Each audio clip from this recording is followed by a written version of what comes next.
Hello. Hello, everybody. Hello. How are we doing? My hat. I forgot about my hat. Hello, Sonia.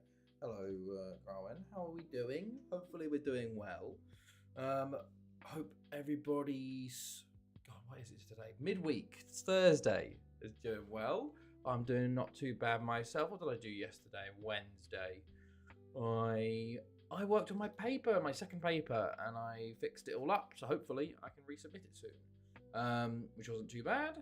You look splendid, thank you. I do need a haircut. The hair needs to come off. It's a bit too long at the moment.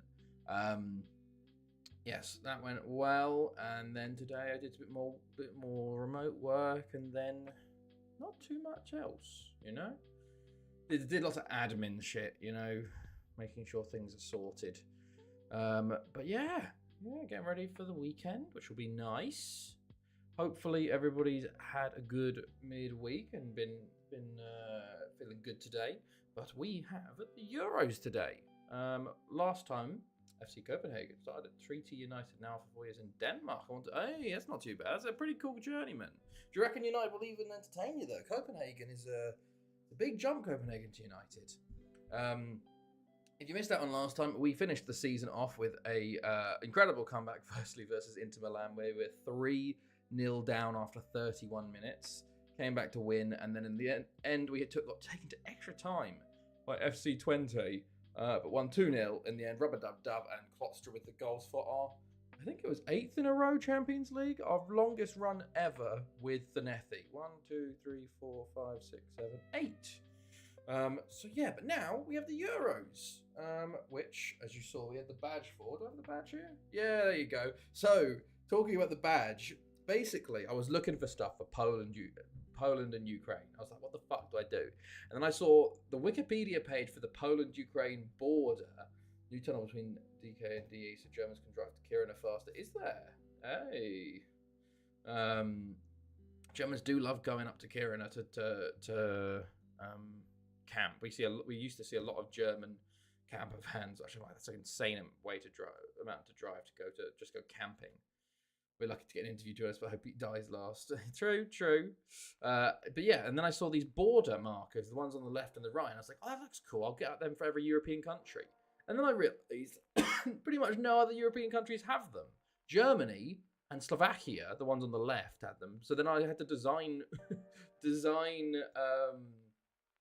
new border markers for every country in the Euros, which was something. Opens in 2029. Okay, that'll be interesting.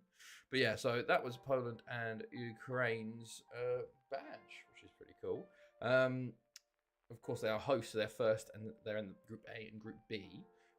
Group A, I'll take you through the groups actually. So Group A, Scotland, Spain, Sweden, Ukraine, Croatia, Poland, Romania, Switzerland in Group B with the other hosts. They got a pretty nice one there, Poland. Ukraine, not so much. Group C, the tough one. One of the groups of death, I'd say. Germany, Italy, Slovakia, Turkey. Group D, Czech Republic, Netherlands, Iceland, and Serbia. Group E, Austria, Belgium, England, and Wales. And then Group F, Denmark, France, Portugal, Russia. Another group of death. Romania will win it, mark my words. They nearly did win it one time. They got all the way to the final, but lost on pens. But yeah, that is the nations. We have a kickoff game of Ukraine-Spain, but I need to get teams going. I need to get my team. I've updated the teams. So if you want a team for tonight, let's go. I'm Portugal. Okay, I've actually got a good nation for once. So let's include my what's it called here? Portugal. And who do I think is going to win? I think Spain are going to win it.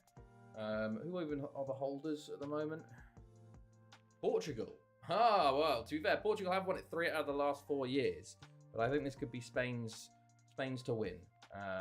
So if you feel like doing an exclamation mark team or giving a prediction, etc., feel free, because we're gonna watch a few games tonight, and we'll see how things go. But we'll chill around for a little bit, see if people show up. If not, I'll just do it myself. I'll go ahead, But yeah, it should be. It was a weird European qualifying, really, because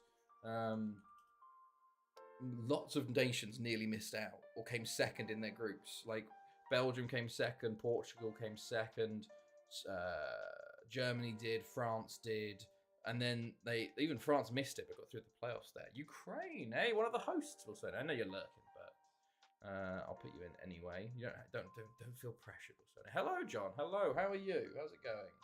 Oh, Wales, our home team. Our home team. How are you, John? Right. Team Romania. Okay.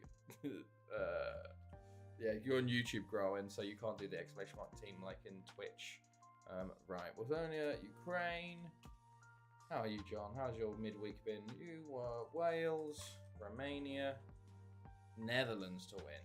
Okay, and John and Lithuania, if you want to add those extra 3 points, you can also, well, a potential extra 3 points, you can guess a winner too. So you get the distinct advantage of being one of the first. Hello, God. How are you? Croatia. Okay. Interesting. Got some interesting teams here tonight. God, Croatia. I should switch to Twitch BRB. No worries. Croatia. How are you, God? Also, if you want to do a what's it called as well, a winner, feel free. Those extra 3 points. But yeah, I hope everybody's doing it. So I'm already yawning. England to win. Ooh, how many of your boys are playing? In I think it's like 23 or something like that. Or 19. It was a good amount. Let me have a look. Can I see? There's an international friendly availability. Yes, here we go. Everyone bar. Hold on. How many does that say? 1, 2, 3, 4, 5, 6, 7, 9, 10, 11, 12, 13, 14, 15, 16, 17, 18, 19, 20, 21. 21. So a decent amount. Went to bed at 3:30. That's not good. When did you wake up, Duck God? I was awoken by 7 a.m. by thing on the dot. So I've been waking up at 7 a.m. very early. I went to bed, I think around 1. So I'm only on 6 hours sleep at the moment. So I'm a bit tired too. Thank you for the follow, Growin. I think there's a pop up here, but. Hello, Biscape. Hello, Spain. Oh, Germany winners, says John. Okay. How are you, Biscape? It's been a little bit of a while. Okay, so winner of Spain as well. There we go. Austria. Oh, you get another team. Growing as long as your random team is Austria, right? Biscape, what did you put? Winner Spain. Oh, you got double Spain. Not bad at all. Right, there we go. Cool. So that's people predicting. Been worked to. Oh, that's tough. That's a tough day then so far. God, I don't envy you. Well, I do a bit, so I want to go to work. I can't at the moment due to work permits. Let's keep only Austria since the other one is invalid now. Okay, no worries. There you go. Austria's in. Yeah, all bets on my team. What's we got? I picked Spain. Hello, James. Hello, Germany. Ooh, let's get some good teams going through here. How are you, man? How's it going? Germany. And if you want to pick a winner, you basically you get an extra 3 points if they win the whole thing based on the points. Do predictions, whatever. But also, we might as well start predictions as well. Let's do Spain, Ukraine. What do people think will be the score for the opening?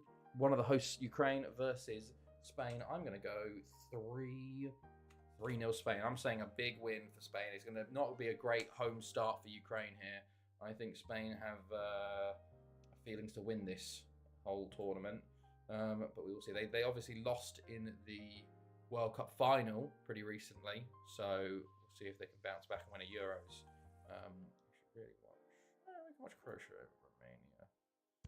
I'm gonna go try and find a bunch of games that we can watch where people have teams in. What else have we got? What, Ukraine? Oh, it shouldn't write on my fucking piece of paper there. Hold on. Okay, Ukraine. I got Portugal. I don't care about Portugal. Wales. Austria, Croatia, Spain. It's good we're getting Spain and Ukraine knocked out straight away. Germany. 3-1 Spain, says John. Okay. Good. I'm looking at the other games at the moment to try and figure out where to watch. England, Austria, Wales, Belgium, England, Austria. Then we have Portugal, Denmark, Croatia, Switzerland. Oh yeah, we'll do. Yeah, do it that way. Poland, Romania. Italy, Germany, Turkey. Germany, Turkey could be cool. We were not watching Germany before. We could do Turkey, Italy. Germany, so. Sorry, I'm currently looking at trying to figure out what games we should watch throughout this. Italy, Slovakia, Serbia, Czech, Wales, Australia. That's Australia. Wales, Austria is what we should be watching. Spain, Austria, Wales, Croatia, Ukraine. I think we've done everyone. Okay, let's go. Yeah, Portugal, France, and then the final group games. But yes, let me know what your predictions are for the first opener of this. We're gonna do both openers, of course, both hosts this time. We have Ukraine, Spain, and then I think the next one is, what is it? Poland, Switzerland. So we'll have our first two games already pretty set in. We always watch the starting games, you know. We always watch the hosts openers. But God, escape James, feel free. Basically, if you missed out, it is a BBC Sports Star one. If you get the correct result, you get 1 point. If you get the correct scoreline, you get 3. So, and then we total up at the end by points and points per game, and see who wins. Busquets goes 4-0. Oh, big win. Everyone going for the big Spain win as Duckdog goes 3-1 as well. Okay, nice. Yeah, we're going to be watching the groups tonight, and then we'll come back for the knockouts on Saturday. So, 1-1 game 2. 1-1 game 2. Are you going in early? Getting your prediction in early for game 2, Duckdog. Okay. We don't need to. 3-2 to Spain, says Grawin. Okay, a bit more for Ukraine, says Grawin. James, if you're about, feel free to predict. Otherwise, we'll get started soon. Get our first game going. We'll just watch through and see how things go. No football tonight. Big football, I don't think. But yeah, hopefully everyone's doing well, having a good week, getting ready for the weekend. Anyone got any big plans for Friday or the weekend? 1-0 Ukraine. Oh, James going against the grain, going for Ukraine. I know Wilsonia is lurking tonight, so I'll leave that as is. So let's go find European Championship. And here we go. Right, first game of the night. Spain, of course, our favourites here. We are on correct highlights. Let's go. Right, so 4-5-1 in the yellow for Ukraine. Do we know anybody in this? I don't think we do. It is, though, a 4-1-3-1-1 as the weather pops up. Sorry about that. For us, we, of course, know John Wynn. He's our boy. Delphin's our boy. I Sniff Out Danger, former boy. Rubber Dub Tub, boy. Cesades, boy. Nunez, former boy. And Signs, boy. Jose Luis, former boy. So we've got this. You can tell Spain missed a World Cup because we have so many players in this team. Kuwaiti formation. It is the Kuwaiti formation. It is the Kuwait used to turn up to the World Cup with this formation every time. So it's very interesting that Spain have chosen this one. And by the way, Cesades with 6 up top. Clote number 9 at left back. What is going on with these numbering systems? My goodness me. Found a 22 database where Japanese high school and uni teams are playable. Oh, wow. So have you got a save going with that then, I assume? But let's go. Let's kick off into the Euros. Hosted, of course, Ukraine, Poland, Portugal holders. Let's see in this decade ender edition. Can't wait for a keeper with number 10. Literally. Let's see what happens with this decade ending edition of the Euros. We'll see. Hopefully, we get some upsets here. But it's the Euros, so it's most likely no. But Spain here with the ball early on. Cesades with the number 6 doesn't make sense. It's even worse than he plays with number 50 or something for us, but that's because we just do random ones. But at least we're not doing 6, you know. Okay, Angel Luis, Gomez, Semper. Spain are obviously very, very strong. They've been a lot of Euros winners, a lot of World Cups, a lot of finals recently. Semper, I Sniff Out Danger. Cesades turns his man, and that is a foul by Kostyukov. And this is a chance for Cesades to be the opening goal scorer of the Euros here. Not the start Ukraine want. However, it could come back. No, it does not. And Cesades put Spain 1-0 up on the 7th minute. Not great start for Ukraine there. Fantastic start for Spain, though. How many Spanish players in my team? Well, Cesades, Rubber Dub Dub, David Delphin, John Wynn, Signs. So we got 5 in the national team, I think, at the moment. We did have I Sniff Out Danger and Isaac Nunez. We had 7 total, and I think there's an 8th former player, Jose Luis or something, on the bench that I basically never played. But 7 of them were in my first team at one point. So I found a club who's a uni high school B team in the regional 5th tier and C team in the regional 6th tier. So they're going to manage them all, including the national team. Jesus, that God. What a save. What a save as John Wynn goes close and puts it wide. Basically, Spain is an example of, they missed the World Cup, so I could sign players from them for 4 years. They had very good youth intakes when I was able to sign players, and I've basically made all of their players incredible, and now they're doing really well internationally because all of their players are world-class playing for my team. Basically. So, like England, hilariously, we didn't actually get that many. We got a goal kick, we got a couple, but not that much. France, we got a lot of youngsters from France. So I hope we'll see in maybe 5 years or so, France's team will be rebuilt with my players, hopefully. But we will see. But yes, I definitely, this is the biggest evidence that we completely rebuilt Spain and their national team. Well, no, loading all 7 tiers of Jetpan, but not loading or else have leagues added that I can add down the line. Oh, Jesus. Sarakov into Yerekin. Into Nikov. Ooh, and a big chance for Ukraine early there. They're first of the game. Spain, hilariously, 1 shot on target. Their penalty. And that's it. As Skruck. I don't know. Foul Spain there. But Ukraine maybe getting back into this. You never know. You never know.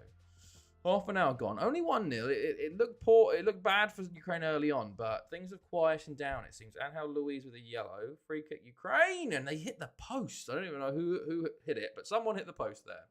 Extensive highlights. This is extended highlights, yes. God, Spain is not hitting the target here. Half time, and oh shit, I've got to change formations. Spain make a substitution, and so do Ukraine. Senjura comes on for I Sniff Out Danger. And Cheredinachenko comes on for Yeremeev. Let me get up the Ukraine formation. Did they change? And were they always 4-4-2? I think they switched for 4-4-2 as well. Spain get rid of their weird Kuwaiti formation and go 4-4-2. No, don't worry, Carlin.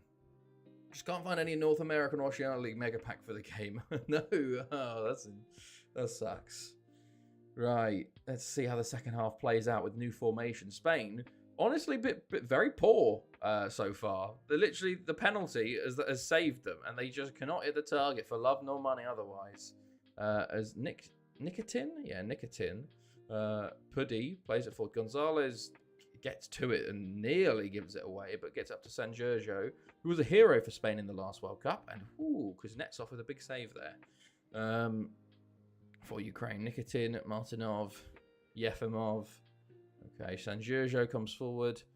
Cesades, San Giorgio going forward again. Kuznetsov with another save. Okay, he's come on and he's got 2 shots on target.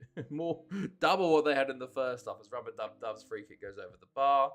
Clote to Semper. Tackled by Yerekin, but plays it forward. Just goes straight back with Gomez. San Giorgio. Kuznetsov again. He's getting shots on target and it's creating problems for Ukraine. Rubber Dub Dub ball in. It's cleared. Poor Ukraine can't catch a break. They can't. They had a little bit of hope towards the end of the first half, but this formation change from Spain seems to have helped them out a lot. As Rubber Dub Dub potentially should score there. Had pretty much an open goal. He was 40 yards out or so. Ukraine make a double sub, and that's all their subs done now. So let's see. As Ibero comes on for Delphin, as that's Spain's second sub of the night. We're getting into the last 15 here. It's still 1-0 as Cheredinachenko's in. Oh, and Salazar with a big save. That is a huge chance for Ukraine. Their best of the match. Yefimov puts the corner in. It's cleared initially, and Sarakov. Cesades boots it out. Juan Miguel Navas comes on for Rubber Dub Dub. And that's all subs done for both teams. Spain trying to finish this game off. Clote Into Navas, into Shanzhuzhou, Kuznetsov saves, and it's cleared again. Okay, Angel Louise, into Semper. Intercepted by Yerekin. Can Ukraine counter here? Up to Adamenko. Tackled by Kloto Martinov. Yefimov, though, on the ball for Ukraine now. Moving to the centre.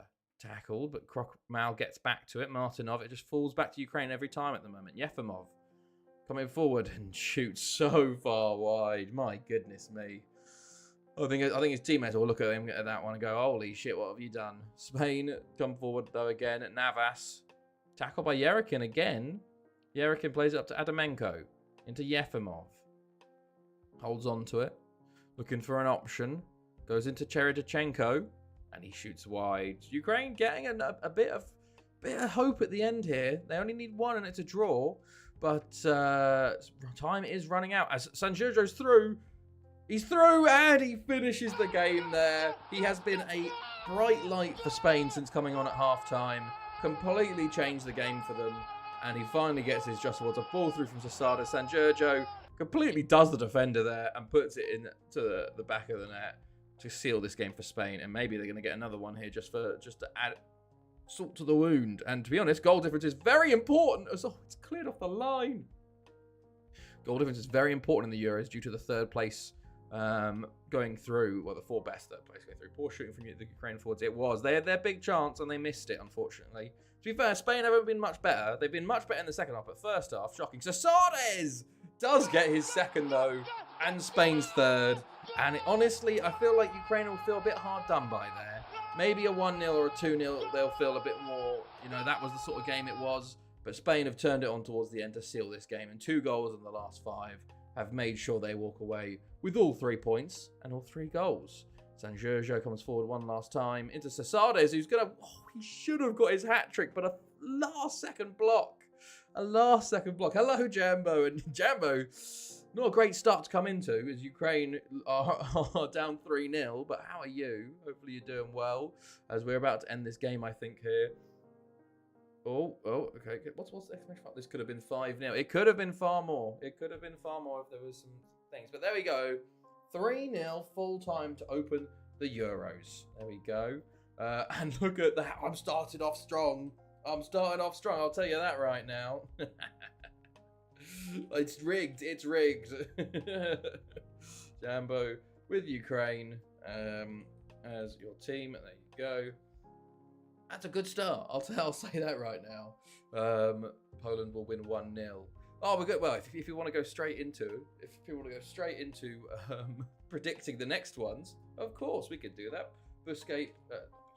Grawen, the last one. I was bad when Sasades went through for his hat trick. I was like, I really want him to get his hat trick because I love Sasades. He's my boy. But at the same time, I'm like, no, my 3-0, my perfect score. So I was quite happy when it got blocked. Poland will win 1-0. Says Grawen. Spain to win if it's not too late. I'll give it to you. I'll give it to you, Jambo. I'm bending the rules slightly here, but I'll give it you. 1-0 Switzerland, says Jambo, for your first prediction. John says 2-2. Buscape says 2-1. James says 1-1. And I will go... Oh, what am I going to go? I'm going to go...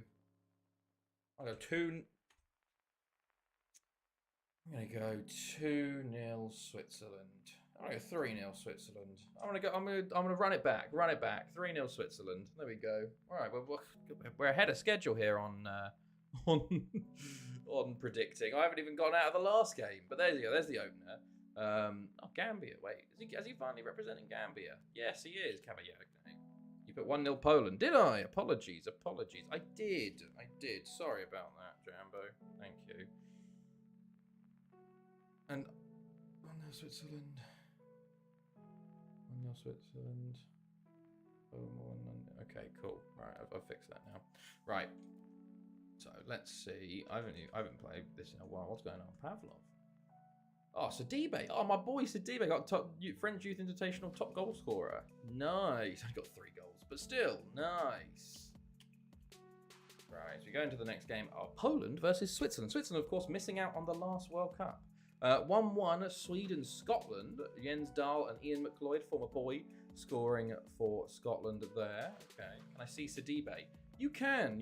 Hold on. We've gone into the game, but we've gone out of it. I changed the posters for every event. You need to create a song for every year and world. You changed the. Oh goodness me! I used to have the group stage one, but a song and a song is a bit much, I think. Where's Sidibe? Here's Sidibe. Ridia Sidibe. 18 now. Definitely got a good future with us. Played 18 games last time, to be fair. Just wondering if I could rename him if he plays. Well, to be honest, I do plan on using him. He looks very good. He's very, very good. He's got 2-star potential, 3-star black, which is very good. Potential to be a world-class striker. Also complete role model. So yes, I think he's definitely going to be in line for some game time. He did get 8 starts, 10 at 17 last year. So he's definitely an option. Right, we need to get back into the match. Yeah, I guess wait, not enough stars. Not enough stars. Remember though, Jambo, the stars are relative to our best players, you know. So like he's been compared to Nizislav Tazanovic, you know. He's your team is so good. A 3-star is already a world star. That's what. Well, honestly, when I scout players, I look for 1-star potential. If I see 1-star potential, I will look to sign them because that's how good the squad is. You know, it is absolutely like if I see a 16-year-old with 1-star potential, I'll look at signing them. Like 2-star and above, I'm like, yes, perfect. Anything 2-star, I'm like, wow, they're going to be incredible. By the way, I'm trying to sign this guy. I've pissed off Blythe Spartans enough that I think I can get him. 18-year-old Czech goalkeeper. I'm just hoarding goalkeepers at this point, to be honest. So we will sign him. Right, there we go. Yeah, and the Welsh player is called Hafizi. Well, that is. Oh, who's this? Vuk Stamenko. Sorry, we're not saying that. That is because Hafizi is actually where is he? He's Welsh Malaysian. That's why he was initially came through from Malaysia because we have Malaysian owners. So he's where was he born? He was born in Kayang. That's why. There are no registration rules. Not in FM15. Not in FM15. So that's fantastic for me. Apart, like, I think it's 99 players, and you have to have 2 under 21s. There's Golden Boy. Golden Boy. European Golden Boy. Lee White. He was our 21-year-old English midfielder. Here he is. Yeah, no, it's just as long as you have a couple of youngsters in your first team, you can sign whoever you want. So I'm very lucky that I just make this. Registration rules are my biggest enemy in FM. Yeah, that's the biggest enemy in this for us is work permit stuff. You know, because we're in UK, so you have to have 5 years here, so we never get work permits out as well. Hello, Jack. Hello. How's it going, man? How are you? You join us for the Euros. Right. So, shall we go back into the game? We've got the first game here. Second game here, sorry. The second. Is this the Welsh FM save I see? This is. Yes. Ah, thank you for the follow, mate. We are the Welsh. What's Jack White's potential? Okay, we're going back. God. Jack White's potential. Where is he? Oh, Growen. Thank you for the sub, mate. Appreciate that. Where's Lee White? Lee White, his potential is 2.5 stars. He's currently 2.5 stars. He's a world-class player already. Unlikely to improve. That's what it is. That's what it's like with our players. Yes, this is the Welsh FM save, but we are currently watching through the Euros at the moment. We're just doing a watch along because we like to see what happens. We're doing the group stages tonight. So if you want to get involved, we do predictions. Hold on, where is it? Here. So we're predicting kind of like BBC Sports style or old. I think it was old school, wasn't it? It was like one of the old Euros, like 2016 or something. You can predict what the scores will be, etc., etc. Finally doing one with Evans and Williams on 24-25 database and predicted 14th. Took over in matchday 1 and 1-4 on the bounce. Nice.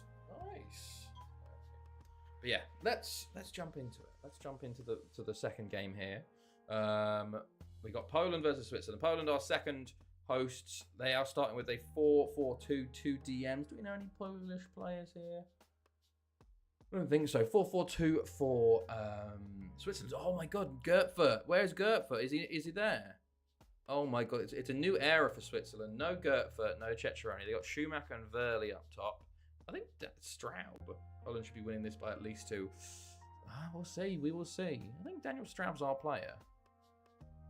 No, he's Dietmar Straub. Okay. Daniel Anderhub is a former player though of ours. And Cyril Haberfurt is a former player of ours. But there we go. Right, let's go into it. Come on, Poland. Let's see. Oh, Jesus. Oh, God. Who's going to be the kit clash?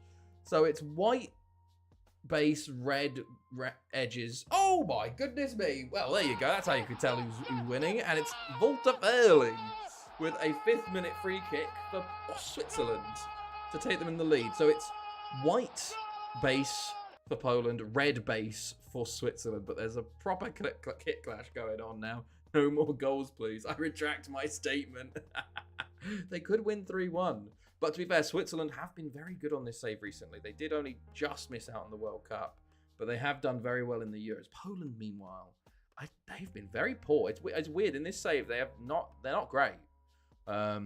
Maybe their youth index isn't great. And Schumacher nearly has Switzerland 2-0 up. It's been all Swiss so far. It was a big save from the Polish goalkeeper there. You get 1 point if you get the correct result. You do, yes. Oh, Josip Skoro injured there. No foul, interestingly. But Switzerland are going to have to bring on Ballholder for him early. Right, here we go. Poland may be getting a chance here. Novak, Golubiewski into Sosnauka with a big first-time shot. Great save by the Swiss keeper. Poland showing they're not dead and buried yet. It's only 1-0, you know. There's plenty of time left in this game. Here we go. Daniel Handerhub, though, for Switzerland. Into Verli, the goal scorer, into the box. Butcher, and he puts it over the bar. Butchers that shot. 10 minutes to the half. Switzerland have had the better of it and is evident by the score line. But Pliatek, over the bar from the free kick. Right, as we approach half-time. And that's going to be half-time. Any changes at half-time? No changes from formation or substitutions. Let's see if Poland can get more into it. Switzerland started hot, but didn't really sort of... they had that opening 5-10, and then sort of just sat back a bit, and Poland have grown more into the game. Of course you can, Jack. We do points and points per game. We're doing all the group stages. Every day we're doing a game, so I think we've got another, 10 today. And there's Schumacher, though. 2-0. Both strikers have scored for Switzerland, and just outside the danger zone. But Switzerland in a commanding lead now. Jack, it's probably good you missed out on this prediction, as you would have put 2-0 Poland. So you get to avoid that one early. Oh, Wojciechowski. I think he's our boy, actually. Brankow. Oh, Sosnauka. He should score. He's offside, but he should score. And he's subbed, actually. Maybe the manager wasn't too happy with that. Another injury, though, to Switzerland as Sefa Kurt comes on for... I forgot. I didn't see his name. It was... Hold on. This is Chris Kamara-esque. Murat Kanpalat. Poland have made all 3 of their subs as well at this point. So any injuries to them, and it'll just get worse. But we'll see. Right. But yes, we do points, and we also do points per game. So there's 2 ways to win in this predictions. Schumacher. Oh, and he shoots way wide. Okay. You can also, Jack, do !team, and you can get a random team to support during the Euros. There's a little sheet that has every team on it, and you can. It basically gives one that you can follow if you like. If you don't want to follow your main team, or who are you going to get? Italy, okay, decent option, decent option. As time is running out here, and Switzerland look like they're going to just keep this as a 2-0. I changed to 3-0. Only 3 subs in FM15. It sucks. It is the old school days. Unless Schumacher on the ball, he's tackled. Wait, Jammer, you already did a team. You got Ukraine. Right, there we go. Full time, 2-0. And then we're going to give out some predictions here. 2-0 to Switzerland. So I get a point. So does Buscape and Jambo with the 1-0. Right, let me put you in, Jack. Where is it? Jack and 1904.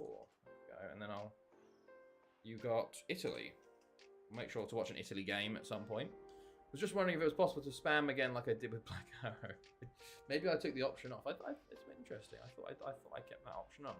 Right, let's go. What was the next game we were going to watch? Oh, I can sign this guy. There we go. Right. European Football Championship. Exclamation mark teams cat goal. Right, where are we going to watch? Oh, we can watch Italy, Germany, Slovakia, and then we can watch Germany, watch Germany, Turkey, and we'll watch. Yeah, we'll watch Italy next. Italy, Turkey, and then Germany, Turkey are good games. So, next game actually, we're going to do Turkey, Italy. So, let's see how things go. Right. Germany, no, Italy versus Turkey. Let me know your predictions. Okay, Italy 2-1 says, what shirt am I wearing? I'm wearing a Groningen, I don't know. Is this like 16, 17 shirt? Something like that, away from home, something like that. Italy 2-1, says Garwin. Jamba goes 2-0 Italy. Escape goes 3-2 Italy. Everyone's put in 1-0 Turkey, says Duck God. 2-0 Italy, says John. That was 1-0. 3-1 Italy, says James. Everyone's going Italy bar Duck God so far. I am gonna go. This is a tough one. It depends on what type of Italy shows up. But I'm gonna go.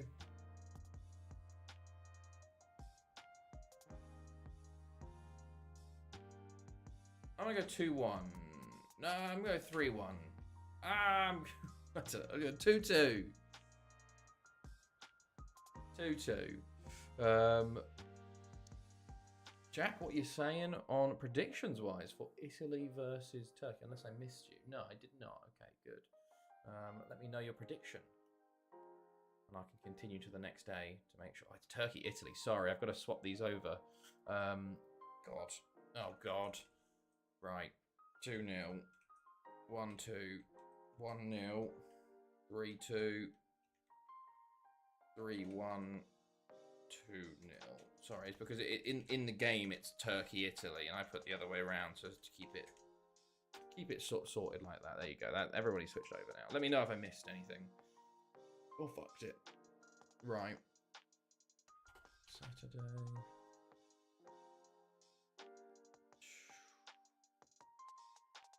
Okay. Oh. Cool. Sorry, I'm just doing behind the scenes. Oh, Barry who? Bobby Hooper. Right. So. We actually. Here we go. So, Croatia, Romania was 0-0. Do you have a spreadsheet for the Euros? I do have a spreadsheet for the Euros, yes. To have all of the, like, who won it, who came second, who got to the group stages, blah, blah, blah. I do have that for the Euros and the World Cup to see, like, who's won it the most, who's blah, blah, blah the most, etc., etc. Yes. On the second day, nice job, Romania. Netherlands win 3-1. Rene van Wijk, our former boy, scores 2 to go through there. Papa Sil for Czech Republic. And then today, we're going to watch Turkey, Italy, and Slovakia take on Germany. So, let's jump into it. Turkey versus Italy. Italy, our favourites here. It's a 4-1-4-1 from Turkey. Do I know anybody here? Maybe in the future we will, because we've got lots of Turkish players on for us at the moment. I don't think anyone got called up from our team. A few had got caps before, but we hadn't really played them enough this year. Where does Camelon Juniors and Hull City, like, what's the link? What? Sorry? And Italy going with the Kuwait formation. Interesting. A 4-1-3-1-1. Chiurchi, of course, we do know him from his time at Inter Milan. Italy will switch to 4-4-2. I can feel it. My local and the team I like. Let's see. Oh, did I? Italy will win 2-1. Thank you, Jack. I might have missed a message from you. My restream chat didn't pick it up. Hold on, let me see if I missed a message. Apologies if I did. A whole city in Camelot. Yeah, interesting. Oh, I didn't miss a prediction though. That's good. Right, you're in, which is good. Just before we start. But yeah, they're going 4-1-3-1-1. Guida, where's Guida? He's on the bench. Is he called up? Oh, he's playing at right back. That's weird. And Francesco Sfanzi, our youth boy, best goalkeeper in the world. Right, this is a much nicer kit combination here. Red for Turkey, blue for Italy. A lot easier. But this is Group of Death. Italy, Turkey, Germany, and Slovakia. No pushovers on their day, you know. So we'll see how things go. Quiet start. 17 minutes in. Italy come forward. Cuadio, Chiachi. He is a big danger, though. He's a very, very good striker. One of the best in the world, I'd say. Cuadio plays the ball in. It is cleared. Moscarino will get there, though. Cuadio going to try again. Tackled by Ulusoy. Goes forwards. Mariotti, okay. Guida on the ball, plays it out into Cuadio, into Moscarino, over to Guida, back to Bindi, into Moscarino, and Enes Akos will save that. Italy starting to knock on the door a little bit here. They're getting a bit more possession. They have another throw in here. 27 minutes gone. Guida into Bindi. He's tackled, but it falls back to Cuadio here. Chiachi, the lone striker today. Graziani, Bindi. Moscarino, Cuadio. Balls back to Graziani. Over to the left back, Cerruti. Can he put a ball in? He can. Chiachi is there. And he hits the bar with a header and it just bounces over the net. Okay, Italy close, but not really anything huge so far. As half-time is approaching at a pace. Will we get one more chance for the half? We will. Italy free kick. Ball in, and there is your opening goal. Daniel Chiachi, even from a set piece, he's dangerous. And that is a huge goal for Italy right before half-time. Turkey have not really done much in the first half here. They need to change things up maybe for the second half. And they do. They bring on Abdullah Eris and Selit Aktan to go to a 4-3-3. Will this help them face off against the 4-1-3-1-1 of Italy? We'll see. They definitely need something as Fancy clears it. But look, plays it forwards. Setting heads over. And, well, there's already a chance there for Turkey. It wasn't a great one, but at least it was a chance. Cuadio plays the ball in from a corner, though, for Italy. They're looking to try and double their lead here and give a bit of daylight between them and Turkey. They know every win is important in the groups here. To be fair, though, with 3 points, it normally gets you through. As long as you win one, you're through. So that's why you want to get an early win on the board. Chiachi puts it wide. Okay. Turkey with a throw in here. Honor into Koroglu. He loses it, but Kacelli gets to it. Honor on the ball into Karakoc. Into Honor. Into Eris. And he gets a corner from it. Camelon Games Hull, yes. No, Camelon just got promoted to the EOSFL Prem. What is that? Karakoc could win the title, so I cannot wait for that. Also, only team in Scotland with steak and buckfast pies. Ah, nice. Aktan. Into Eris. His shot is blocked. Aktan. Oh, he's hit the bar. Oh, my goodness. It's an own goal. Cuadio. It hits the bar and it falls back. And I think it hits Cuadio in the back of the head. My goodness me. What a strike, firstly, by Aktan. It hits the bar, hits the post, hits Cuadio, hits the post again, and then goes in. My goodness me. I thought you were playing a prank on me because one of my mates is Jack and Lee lives near there. Ah, east of Scotland. Rigged. Camel have a premiership pitch, apparently. Oh. Ulusoy. Turkey, definitely doing better. Hilarity, they've only had one shot on target, though, so they need to improve that. But will Italy respond? Chiachi is on the ball already. He's tackled in the box, no penalty. Plays the ball for the setting, and Turkey looking for a second quickly. Aktan! Oh, it's a good save by Sfancy in goal there, but Turkey could have had a quick-fire double there. They're still pushing forward, but their first half-time changes have definitely helped them here. But will Italy still show the greater class and come forward here and win? Moscarino into Cuadio. He's tackled, but he falls back to Graziani. Cuadio looking to make up for his own goal. Chiachi into Akos. We do better. We do better than the Falkirk pitch. Right, 20 minutes to go here. Turkey maybe on the ascendancy here. We will see. There's a chance here for Italy, though. Chiachi on the ball. Got a lot of support with him. It's full to Cuadio, and he's offside. Okay. 15 to go now. Gagliardi comes on for Graziani as a yellow goes to Bulut for Turkey. Yuzbaz, Korokoglu. Yuzbaz into the box. It falls back to Kacelli, who shoots and goes past the post. Okay. And Daniel Cierci injured for Italy. My goodness me. How important could that injury be to Italy's European campaign? We will have to wait and see. But we don't know what kind of injury that could be. He is a key man for them. And he's currently off the pitch. They did have a sub, thankfully, so they're not down to 10 as they come forward here. Bindi into Gagliardi. They've got a number 3 up front. What is the numbering? What is the numbering with these international teams? Who is this? Maione. Well, he is very good himself anyway, as he tries to get a shot off there. Is blocked and cleared. Okay. And the last few minutes here. Yuzbaz for Turkey. Korokoglu. Moscarino. Cuadio. Going forward into Bindi. They're down their main man, but can they still pull out a win here? Although Bindi was tackled, but gets it back. Luckily, Cuadio into Gagliardi, holds it up. Got 2 defenders on him, pulls it back to Moscarino into Bindi. His shot is blocked. Cerruti gets it back though. Mariotti, Cuadio, Gagliardi, Maione. Akos saves. He just kicked it. Great pitch. A guy near the ground has a stand in his back garden. The canal which links to Falkirk. Wheels run next to the. That's pretty cool. Can we check after the match if it's bad? Yes, we will. We will check it. For Cierci, how bad the injury was. How far is the stadium from the ground? Right, Maione over the bar. 3 minutes of added time for someone to try and go win this, but it looks like it's just going to peter out here.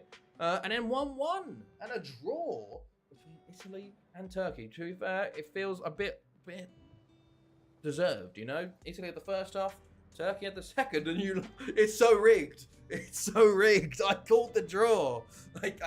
I'm trying to put a bit of... I'm trying to not seem so rigged, so I went 2-2 instead of 1-1. But there we go. Points to me and me alone there. It's a couple miles to Falkirk Stadium. I see. But the big worry for Italy, not the result, is the injury to Cierci. Let's have a look and see. Next up, though, England versus Austria. But let's see. European Championship round. And Slovakia upset Germany. So lots of upsets in Group C. Hilariously, Germany played terribly.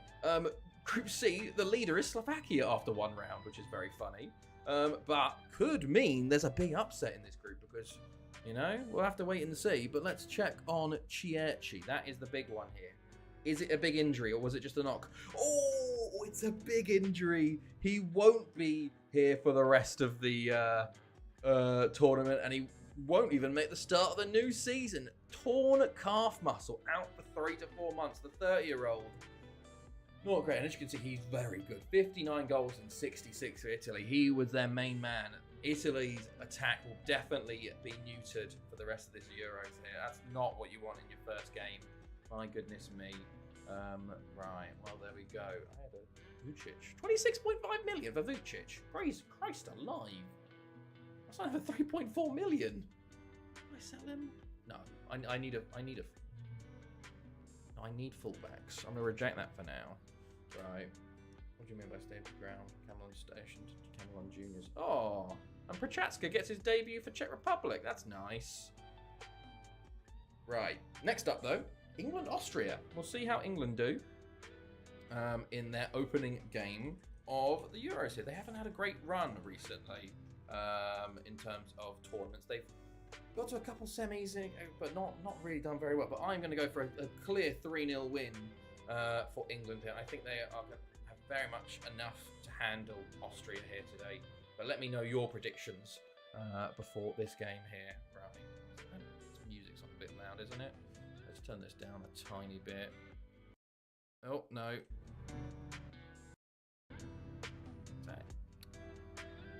That's fine, I guess. No, that's way too loud. Let me, hold on, I can do this. That's on YouTube this time.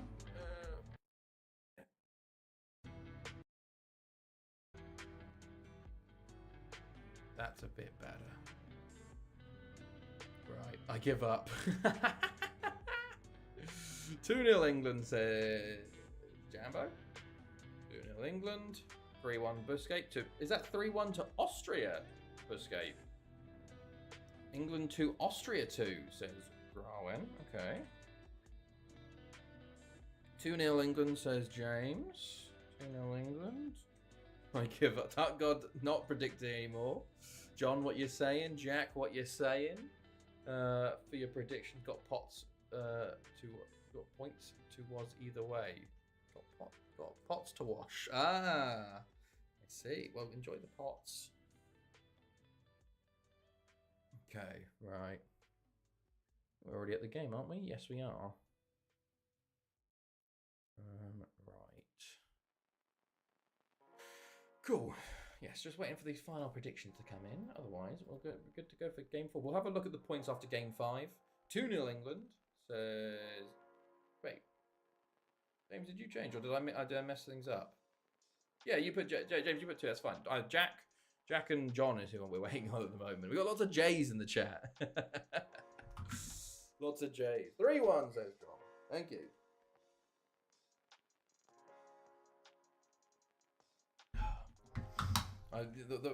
Oh, you put 2-0. Yeah, not 1-0. That's why you told me 2-0 because I put 1-0. I was just fucking it up. Yeah, thank you for correcting me, James.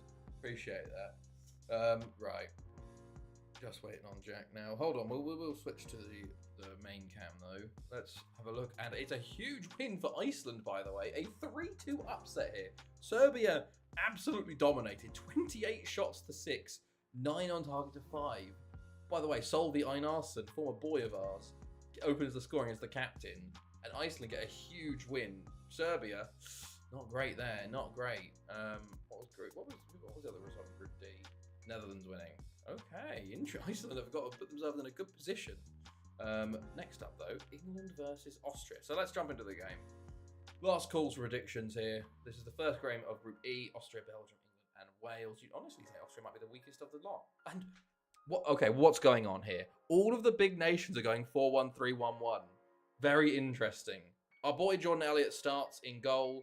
Our boy Lee White starts midfield, and Simone V4 starts attacking mid, and Marcus Gordon. So basically, bar centre backs, the spine of England is Thanethi.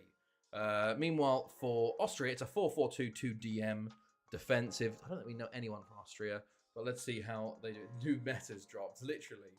Kuwait used to rock up to a World Cup with this and get like a random win and be like, what the fuck? Where's that come from? But England in the white, Austria in the red. Let's see how this one goes. Let's see if there's any upsets early here. Right, and Becker with a free kick. Elliott tips it over the bar for England. And went from watching our starting keeper to our backup keeper, the Italy starter to the England starter, and we also have the French. I think we have the French starter, and we might be signing the Czech. I don't know if it's the Czech starter, but we're just hoarding starting goalkeepers for national sides. But early chances for Austria, though, interesting. England lots of possession though. Corbett, he's a big boy, big, one of the best strikers in the world, to be fair, and Gibbons both play for Barry. Gibbons is a midfielder, 2 of the best in the world. So England really should be winning this with ease based on the players they have. But, you know, it's England. As an incredible triple save there by the Austrian goalkeeper keeps the scores level. Incredible stuff from him. England will be fuming with that, just like I would.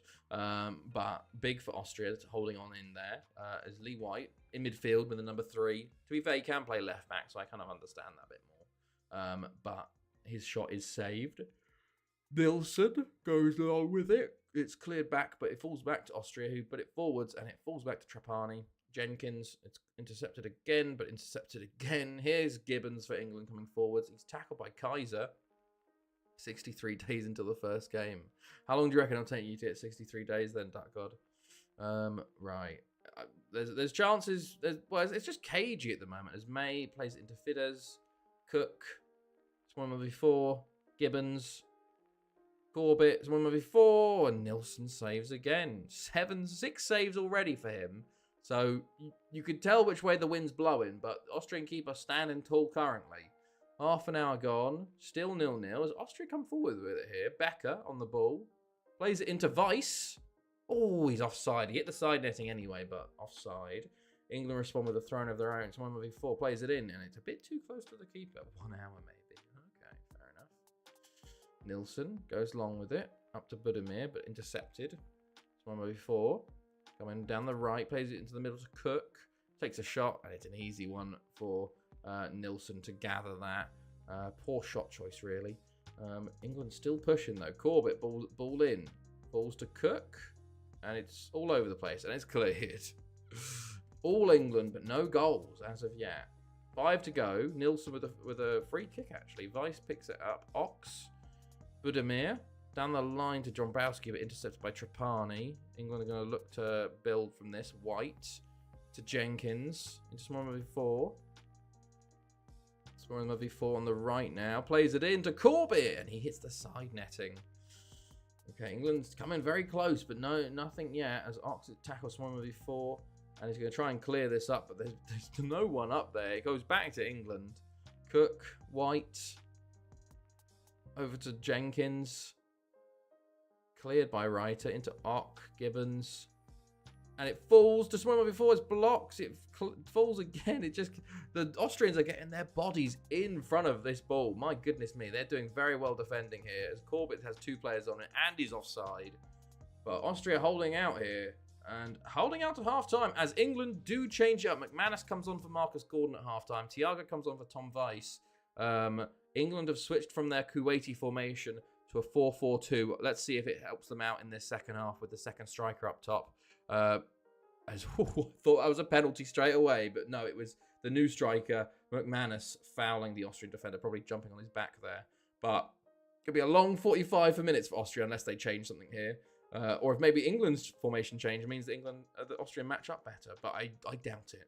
I feel like we're going to be seeing a lot more of England coming forwards. McManus into Becker, Thiago, Gibbons. Gibbons plays it to someone before. He's now playing right mid while Lee White plays left mid. Ox, Budimir, Reiter, Oswald, Nilsson. Oh, plays it straight to Cook there. Poor clearance. McManus. And Nilsson saves again. Up to 10 saves on the night for him. Watching a Thanethi match. Right. Free kick, Austria. Becker puts it wide. These are the set pieces are where Austria need to take advantage. If they can get a goal, they can just sit in and try and defend it. But 0-0, it's a very dangerous scoreline. Cook on the ball. Into McManus. Into Smorma V4. Into McManus. Nilsson with another save. England getting very frustrated here, it seems. Is cleared again from the corner. Half an hour to go. Still 0-0. Stickelberger comes on for Dombrowski. Up top for Austria as Nilsson plays a ball forwards. Oswald intercepted. Gibbons. McManus. England come forward yet again. Cook. Into McManus again. He goes for a long shot. Snatching at chances maybe. Getting frustrated. Taking these shots that don't really matter. Diego Mikel comes on for Lee White and Pelsch comes on for Austria as their final sub is done. As England have a throw in here. Corbett. Gibbons. Oh, and Corbett hits the side netting again. They're snatching. Peter Randall comes on for Corbett. That'll be his last contribution. Can Randall get the decisive goal here for England as they have another long shot and blocked again? They get the ensuing throw in. Gibbons now. Swimmer before, he's very open. But Austria get over and block it yet again. Corner for England again. 8th of the night. It's cleared only as far as McManus. Tackled someone before, plays it back in, cleared again. Budimir will get there and play it out towards Thiago. Okay, Ox takes a knock. Throw in England, someone before. These highlights do not stop for England as they keep pushing. As Cook takes another long shot over the bar. Ox into Budimir. In the first half, you saw it was like 9 shots on target from 14. Now we're 30 from 12. They're taking lots more shots, but from not great positions. And it's costing them a bit here. Randall out to Mikel. Mikel plays it over, or Michelle maybe. Gibbons, it's Nilsson. Oh, it's a double save. Oh my God, it's off the line. Holy I don't know how that didn't go in. But somehow it's been cleared off the line there. Austria hanging on with 10 to go. England pushing hard. Randall. Budimir will clear initially, but only as far as Cook, who shoots over the bar again.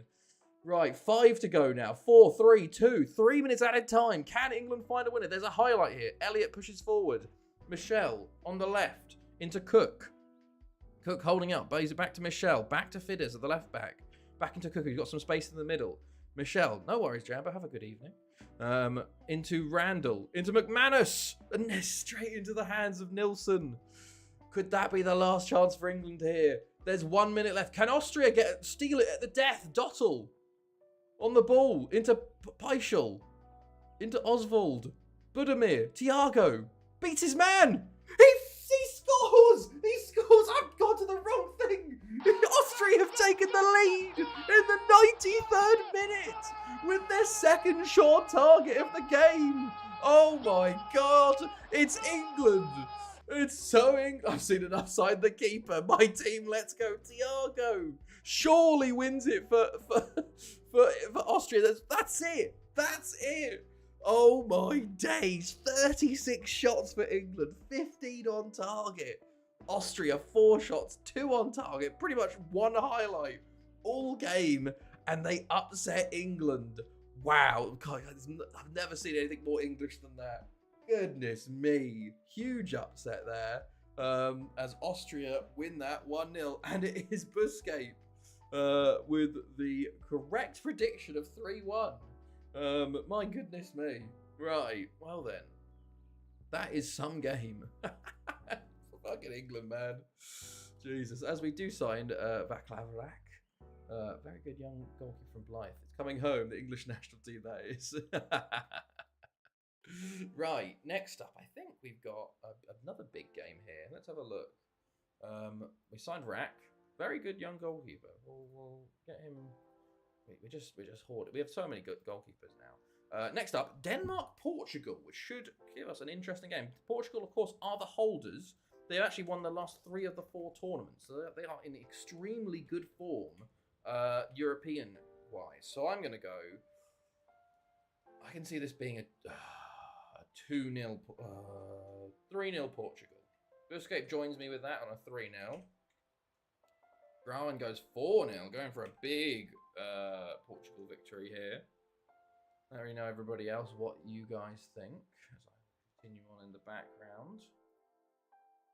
God. Right. 4-1 Portugal, says James. Okay. John, what you're saying? And I think, yeah, Duck God and Jambo. Oh, I'm not predicting anymore. Right. After this one, we'll look at the total scores. If anybody else wants to get involved, of course, as well, feel free. You can join in at any point because we have points and points per games. So don't feel scared about jumping in and just going from here. We have plenty of people who do that all the time. And we also have a mega leaderboard. So even if you do one, there's a huge leaderboard that has all of them across all of our tournaments, which is quite cool to look at. Yes, there we go. Right. Are we there yet? Hold on, sorry. Ah, yes, I got him. Saravac. Keep him around. Right. Denmark, Portugal. Nice.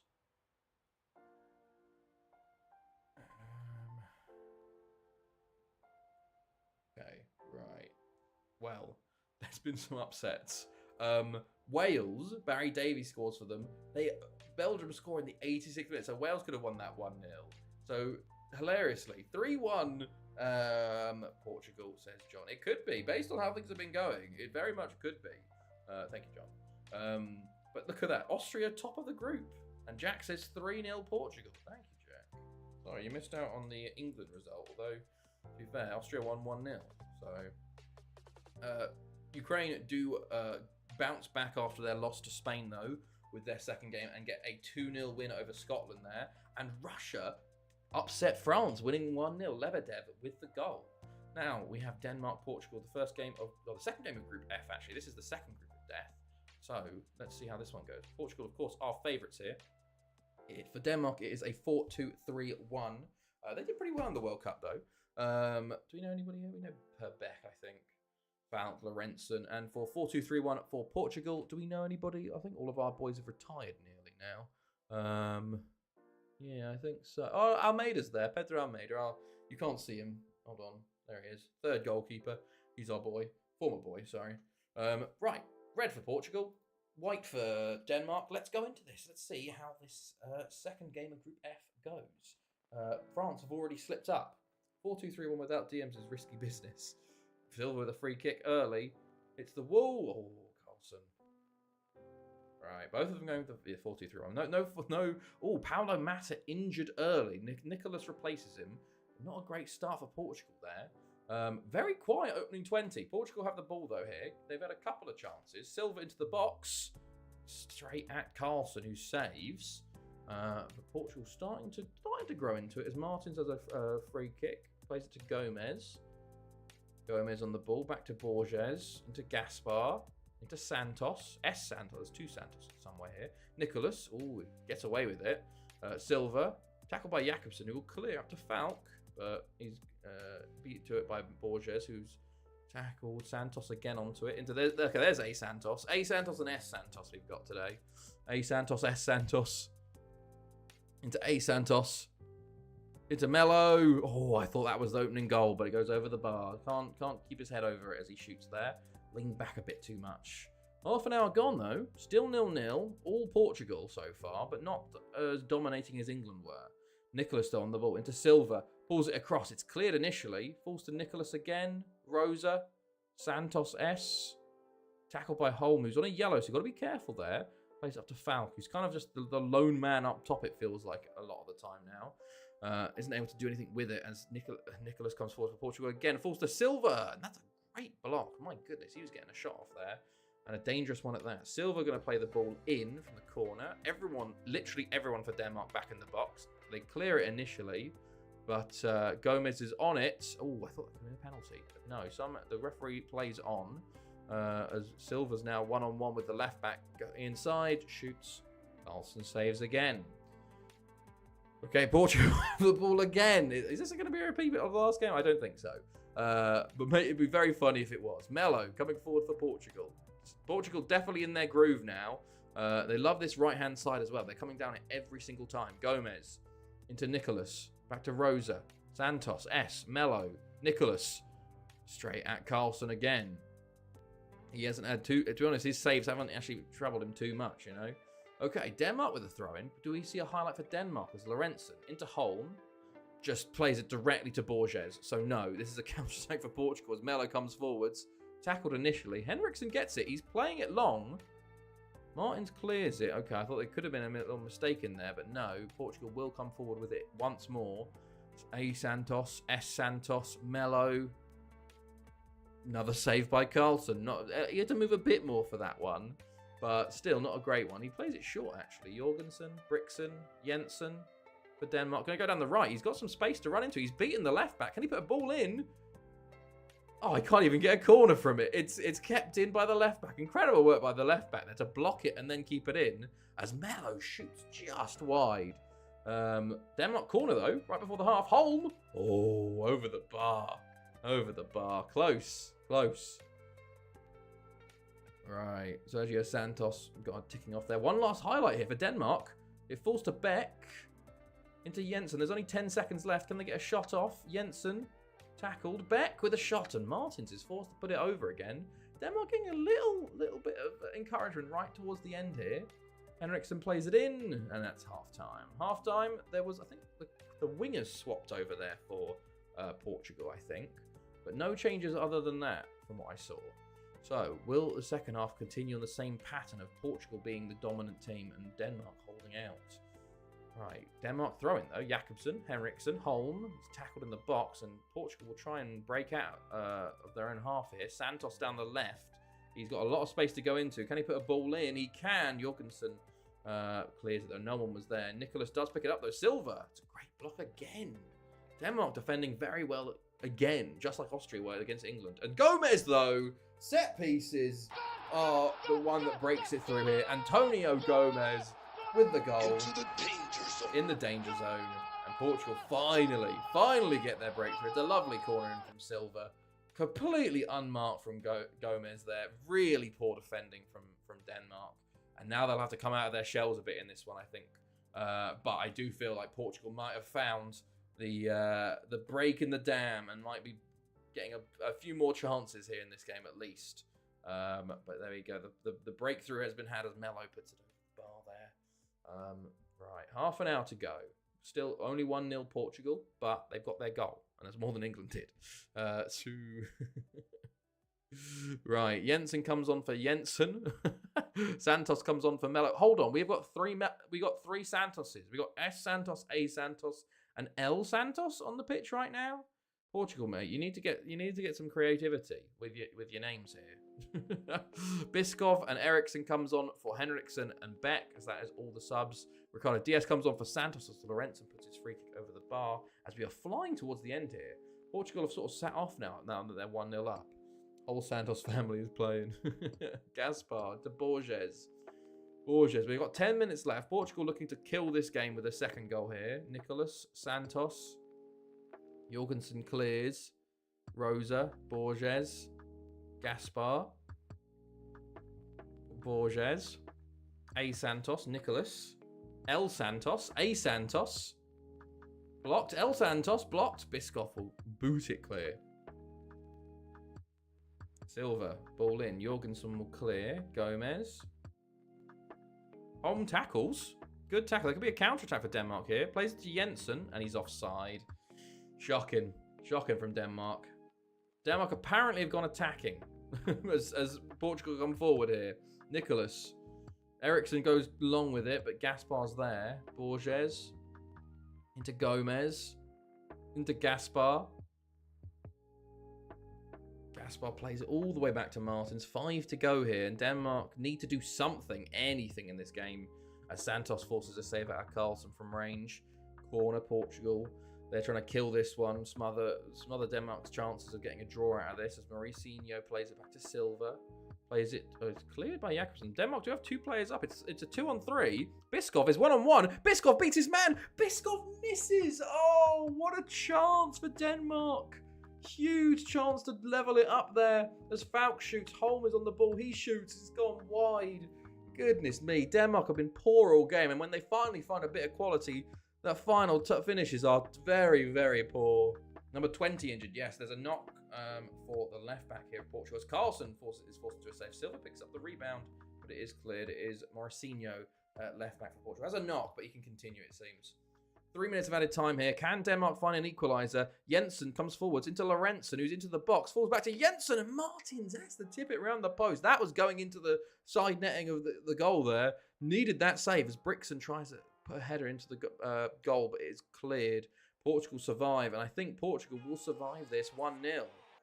Oh, Ahmad Hick, ED, thank you for the follow, mate. How's it going? And there you go. Full time 1-0. A lot closer than many expected. But Portugal get the job done there. What do you... Oh, Christ. What do you call that? What this is... What a way to... Oh, my God, points for everyone. Newcastle. That's very good. That's very good. Right, after 5 games, this is what it's looking like. So, I'm top. 6 points from 5. The 3 points at the start, the perfect score, helped out with that. Then next up, we got Busquets on 4.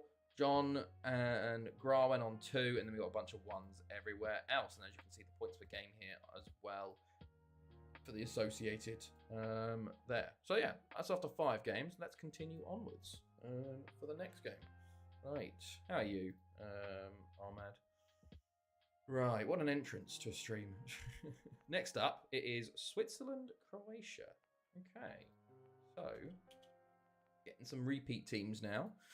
Let's put in Switzerland, Croatia. Switzerland, Croatia. Let me know your predictions. I'm going to go 2-0 again for Switzerland here. Busquets goes 3-2. Garmin goes 1-1.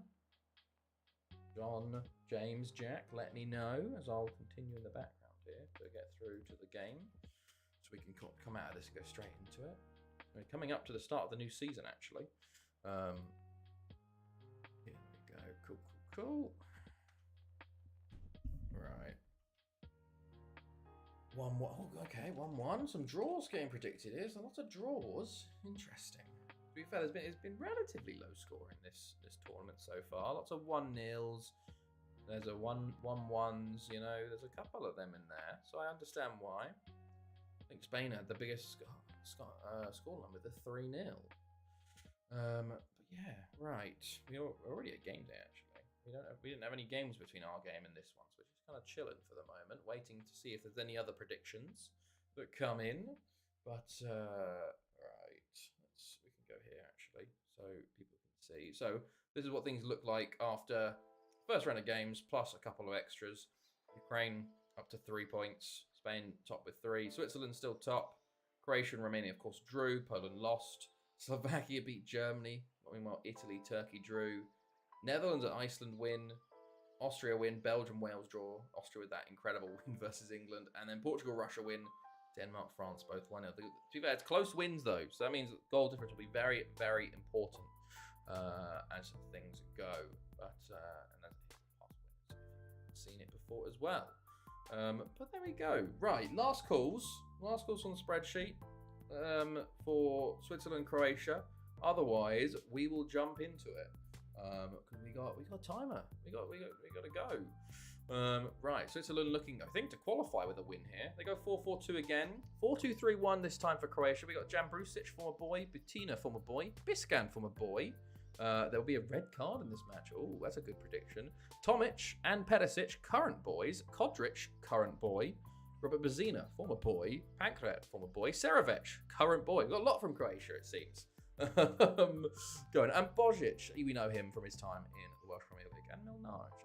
But there we go. Let's go. Dark blue for Croatia. Red for Switzerland. One thing that's interesting in this save is the Croatia have been always disappointing. I think everyone thinks of them as real life Croatia, but in-game Croatia aren't as good, unfortunately. It feels like they always, like, either they'll have a really good group stages and you go, oh my god, they got a chance here, like they'll upset Spain or something, and then they'll go out in the first round to like an easy opponent, or they'll just do awful and go 0 points in the group stage. They'll either like win their group or come last. Modric is probably still playing. It's very odd with Croatia. Right, Sefakert into Strau.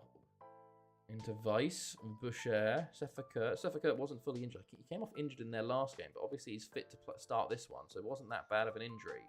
Straub into Verley, goal scorer. Schumacher, goal scorer. He's got his second of the tournament. He's got his first for Switzerland. Well, yeah, meanwhile, Spain-Sweden going at the same time, so we can keep up with Spain's second game of the night. But Verley plays it into Schumacher.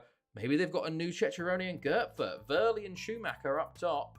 Could be their next strike partnership. They are lining up well there, and that is not started well for Croatia.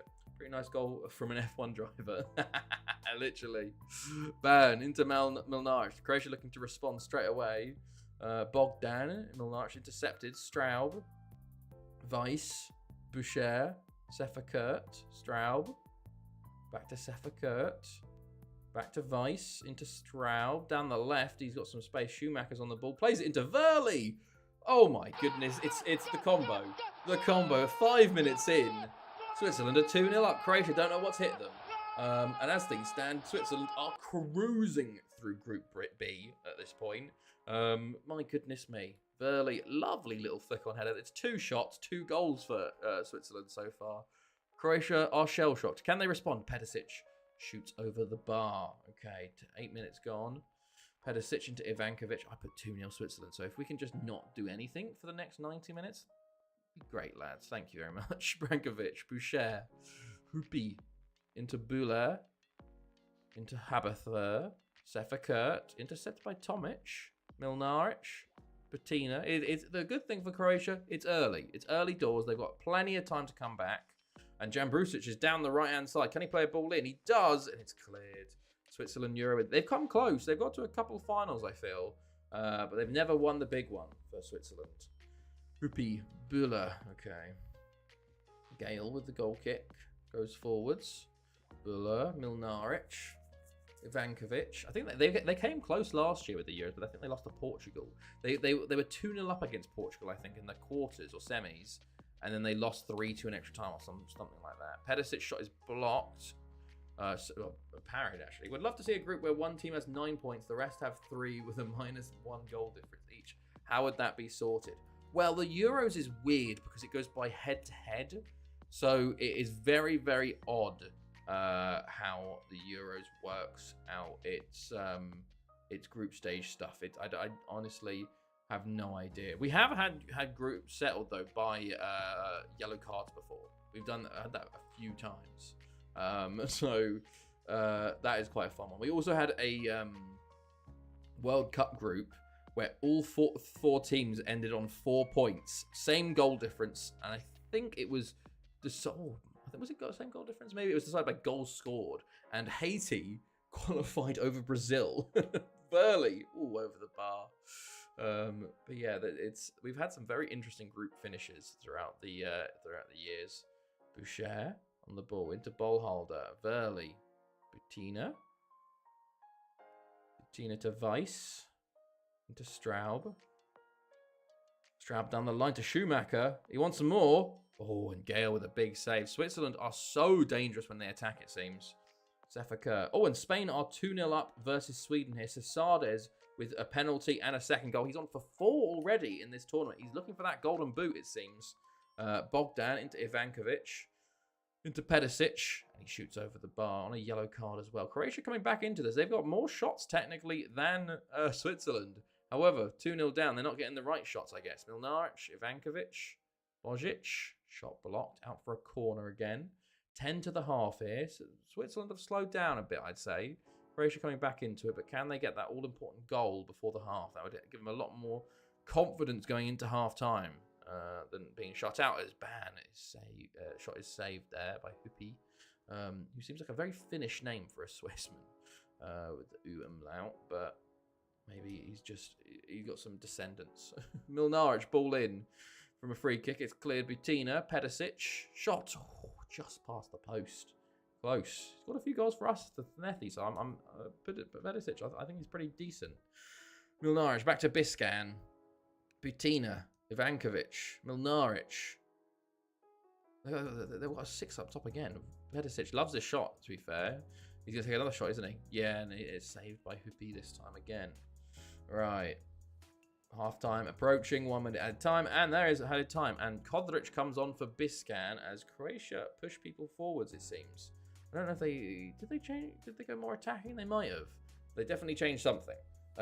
We'll see how things go. Sweden do get one back versus Spain. Johansson getting a danger zone goal in the 47th minute. This is what Croatia would like a lot, honestly. Ivankovic comes forward for Croatia into Ban. Oh, and they do get it just a couple minutes later. Sanyin Ban gets Croatia back into this match. They've been, to be honest, the better side since Switzerland opening 2 goals. And just off the post and in, it was millimetres. As Belak comes on for Jambrusic. Will Croatia have the momentum? Switzerland do have the ball here. Ballharder, Schumacher. Heads up wide. How important will that be? Pankret comes on for Pedicic. And that's all of Croatia's subs done very early. An injury, and they could be in big trouble. But time is flying. Kodric plays the ball in from the throw-in. Gets it back. Pankret into Milnaric. Shot blocked. Out for a throw-in Croatia on the left-hand side. 20 to go. Ban free kick. Huppi saves. Huppi saves again. My goodness, a double save there. And Croatia probably should have leveled this up. They are definitely pushing. Now that they are Switzerland holding on here, it seems. Bettina. I forever love the African Confederation Cup. It means wonder kids generated in tiny nations can actually play and play well too. Yeah, that's true. That's pretty cool. I never scout the Confederations Cup, to be fair, but that's FM15. Oh, how's that not gone in? My goodness me, across the line somehow. Switzerland don't have a third goal. My goodness me, that was very close. Incredible defensive work by Croatia there to somehow clear that off the line. It is an incredible game so far. My goodness. Right. Spain, Sweden still 2-1 going into the last 10 minutes. So is this one. Can Croatia find that equaliser here? Or will they fall to a defeat? Milnaric and their entire tournament will come down to the last game versus Poland.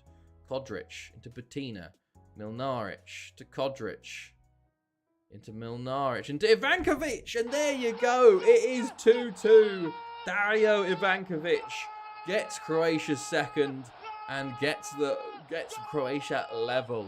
They deserve it. They've been the far better side, probably since minute 10. Honestly, Switzerland in response make a double sub a bit too late potentially, as Croatia now looking for the win. They make all 3 subs actually. They held off all their subs till now. Bit too late. As Milnaric, Bettina takes the shot over the bar. Okay, 5 to go here. Will someone find a win? It looks more likely like Croatia currently. 3 minutes, 2 minutes, 1 minute, 3 minutes of added time. And I think we're just going to run it out of the clock here. Switzerland will be a bit upset with themselves after such an incredible start to throw it all away like that. They had a couple close chances for a third I just didn't take them. And Spain, Cesades does get his hat-trick, and they win 3-1. And there you go, a 2-2 draw there. And I think a couple of people did put draws. So points for both John and Grawin. I finally get a point. There we go. The comeback starts now. Yeah, Spain did win 3-1, and it's a Cesades hat-trick. Very, very nice. Right. Next up, Germany-Turkey. So, big game next. Another big game from the group of death. Turkey obviously drew their opening game versus Italy, and Germany lost to Slovakia. I'm going to go 2-1 Germany here. Let me know what you guys think, though. And get your predictions in for the next game. Game number 7. Right. We have 1, 2, 3, 4, 5, I think 6 or 7 more games left of tonight. Something like that, 6 or 7. Busquets goes 3-1 to Germany. Going for a big response from Germany here after their poor defeat. Germany 2-0, says Grawin. Okay. John, what you saying? James and Jack also, what you saying? Or anyone else, feel free to jump in. Right. Cool. 3-2 Germany, says John. Okay, 3-2. Nice. We will. Hold on, let me just check something. Back, hello, Dark God. The first goal will be scored in the 31st minute. That's a prediction and a half. Jack goes 2-1 Germany. Get back in it. There you go.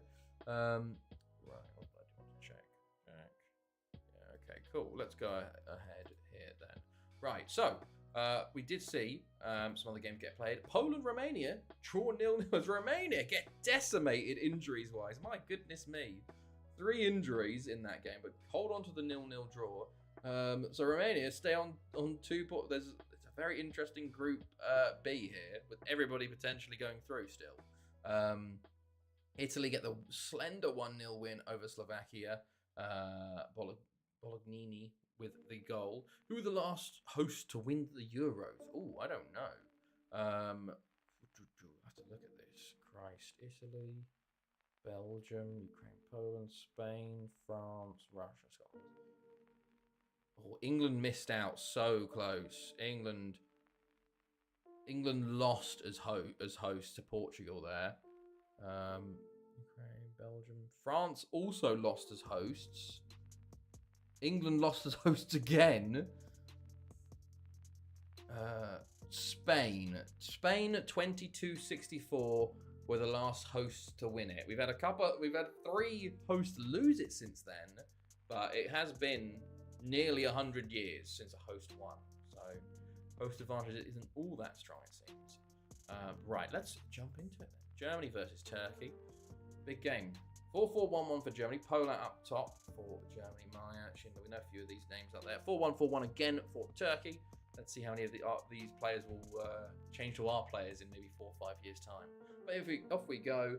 Red for Turkey, of course. White for Germany. A big game for Germany. If they lose this one, they're in deep trouble due to Slovakia's win versus them, because they'll have Italy as their final game.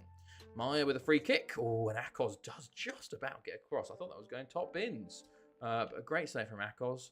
There you go. Mast into Yuzbas. Into Kurkoglu. Orlando. Tackled by Mast in midfield. Or Mast. Whatever one. Polak comes forwards. Mast. Winkler. Into Polak. Into Maya. His shot is blocked. Kurkoglu. Topoglu. Eris will take it. He's got a lot to do by himself, but he's driving forward. Beats one. Beats the second defender. An absolutely incredible solo goal by Abdullah Eris. And Turkey go 1-0 up. And Germany are in deep trouble. My goodness me. Abdullah Eris beats one defender there. Takes on the second. And it's a lovely crossfield shot. Keeper doesn't get to it. My goodness me. A lovely start from Turkey there. But can they hold on? They didn't look like they were in control much. It was more of a counter-attack. So let's see how they'll respond to going 1-0 up, and how Germany will respond. I'll never bet again. Schindler Goes on air, goes forwards into Sandhound. You can still get the 1 point. You know, doesn't have to be all be 3 points. Right. 10 minutes gone. Mast over to Schindler. Lots of Germany highlights so far, but no goals yet. Schindler's down the right. Balls back to Patron, into Mast, into Maya. And Akos puts it wide. Looking for an African BAN side to do on the side. Inspired by Tom FM. What's a BAN mean? Wondering what to choose. I'm talking like below 100 on FIFA ranking and has to have never made a World Cup as Riedel equalises for Germany, as I wasn't looking, from the set piece to build a nation. I see. Maya plays the ball in. Riedel completely unmarked. A lovely header and back across goal. There you go. Well, I guess you have to look at a lot of small African nations and see which one calls to you. You know, I think you can do things like look at the flags. What flags do you like the look of? What clubs do you like the look of? Like what names are nice? The colours of the clubs, because remember you're going to be looking at those colours and badges and flags as Turkey hit the bar a lot. So you want something you kind of like, you know. You can go for a tiny island. You can be like, let's go for the smallest nation possible. You know, what's the smallest nation in Africa? Is it fucking Eswatini or some shit like that? What's the enclave, the small one inside of South Africa? Or is that Lesotho now? Is Eswatini's changed its name? Schindler on the ball for Germany. This could be a lot more goals than this. It feels like. Zimbabwe is an option. Yeah, they've got an interesting flag. Uganda could be a good one. They've got quite a cool flag with the yellow and black. Oh, Eris with a nice shot again. Just goes wide. But half-time approaching here. 10 to go. It's still 1-1. I've an idea of one in Namibia, Sierra Leone, Comoros, and Mauritius. Okay, yeah, that's an interesting one. Comoros has a nice flag, I think. Winkler, Mast, Winkler. And at the end of the day, you could always just do a wheel, you know? That's what I did for picking this save. I genuinely just did I did pick a team for me, actually, on FM12. After 5 of them, I got Afan Lido in Wales, and I started trying to win the Champions League with them. And then 3 FMs later, I finally did, and then this is how it goes. And okay, by the way, change at half-time for Germany, 4-4-2 for them, and they bring a sub on. Who did they bring on? Let's have a look. They got Mark Hubener for Mast on as Akos with a save there. Germany looking to go win this, but we will see. Half an hour to go here. Germany still coming forward. Patron into Hubener, the substitute. He's tackled in the box. Falls to Polat. He's blocked. He's offside. How many in-game years did it take to win the champion? Are you still managing Afan Lido currently? No, I'm managing my 6th Welsh team, Thanethi, because I'm in the year 2360 now. It took me 20 years to win the Champions League with Afan Lido. I started in 2015-16, I think, and I won it. I got to the first final in 2035. I lost like 3-0 to Man City, and then I went back the next year and beat Inter Milan 1-0 with a goal from Vegard Henriksen, my Norwegian centre mid, and I had a man sent off, my left back, I think it was, and somehow held on to win 1-0. Real Convy and Thanethi are the best Ardle Northwest teams in FN. Are they? That's pretty cool. And Abdullah Ellis, out of nowhere, has put Turkey back up 2-1. My goodness me. Huge goal for Turkey there, as Germany looked like they were on the offensive again. Yuzbas plays the ball in to Bayraktar. Abdullah Ellis, one touch finish. He is lethal up front, it seems. So I managed Afan Lido until like 2077. Then moved to the local rivals Port Talbot for 40 odd years. Then I went to Penny Bont, then Haverfordwest. Then I went to Barry when I started streaming this. Oh my god, off the line there. I did it 70 years or so with Barry, and now I'm at Thanethi. So won Champions League's got stadiums with all of them. As Hubener gets the equaliser for Germany, 2-2 in this game now with 15 to go. A lovely header there. Riedel throwing into Polat, into Winkler, plays the ball in. It's a lovely header, unmarked very much. What age is my manager? He's like 85. He keeps resetting his age. Turkey make a double substitution in response, by the way. Basically, he got to 100 and then reset to 75. And then every once in a while, he'll just keep resetting to 75 and his date of birth changes because I don't think the game likes you being over 100. Just a vampire. No, so the in-game reasoning I use for that is, you know those lobsters that theoretically can like Warris should get his hat trick there but misses. It's like those lobsters or those jellyfish that theoretically can live to get forever due to the regenerative cells. Basically, we found out we can do it, but you can only do it and you can only reset to 75, so no one fucking takes it because they're like, why the fuck would I want to be 75 forever, you know? I'm an old man already, except me, who's a manager of incredible age. I'm an eldritch god at this point, who just keeps managing, trying to get 100,000 seaters in every Welsh team. As we come into the final minutes here, will there be a winner in this one, or will it end 2-2? I mean, you are in the 2360, so the technology. Well, that's the thing. I don't know. The games stay pretty much the same. There's no expanded World Cup, no VAR. You know, it's none of that. But there you go, 2-2 in this one. Points shared. Turkey get their second draw, and theoretically have an easier game in their final game versus Slovakia, as no one gets points in that one. The first blank game week for us as a group. Let's see how old I am at the moment. Does it say my profile? I am 87 currently. So apparently I was born in 2273, which was halfway through my Barry tenure, which is quite funny. Another Romanian draw, dang. Romania, they're going for draws. Remember Portugal won the Euros off of 3 draws in a Euros. 3 points is doable. You know, 3 points and you get through. Most teams will get through on 3 unless it's a strong Euros. We've seen teams get through on 2.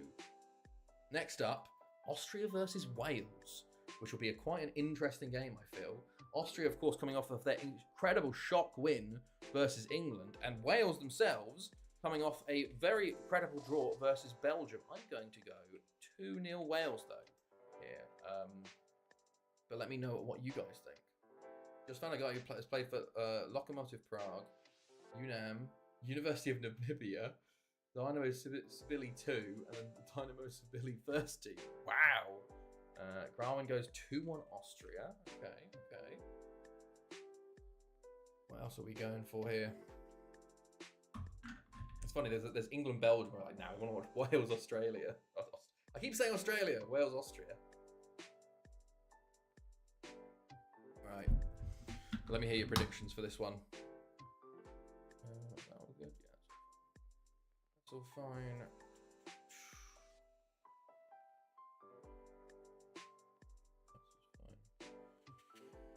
Okay. Right. Yeah, Jack, Busquets, etc. John, what you saying? 1-1 says Jack. Austria, Wales. Okay, we can guarantee that there'll be no 0 points all round. Someone will get points because we've got a draw, an Austria win, and a Wales win on the board in the prediction. So someone will be getting points in this. We were so bad last World Cup. I'll show you what happened in the last World Cup. There was literally the worst group stages I've ever seen. I had the recovery of a lifetime in the knockouts, but the group stage was the worst thing I've ever seen. 1-1 says John. Okay. Busquets, what you're saying? Finally, but yeah, it was terrible. I somehow I think I got 5 perfect scores in the knockouts, which is kind of ridiculous. But the group stage was like the lowest scoring I've ever seen. Right. But it's good. It's cool that I can do this. We can look back through the old ones. Off topic, but I love how Anthony went from being a meme to now everyone wanting him to succeed. I didn't know that everybody wants him to succeed. I still feel like he's a meme outside of United fans. Is he not?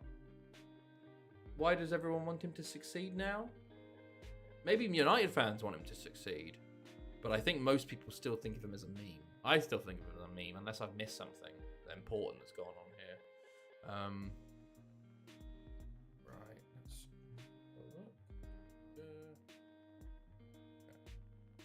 Right.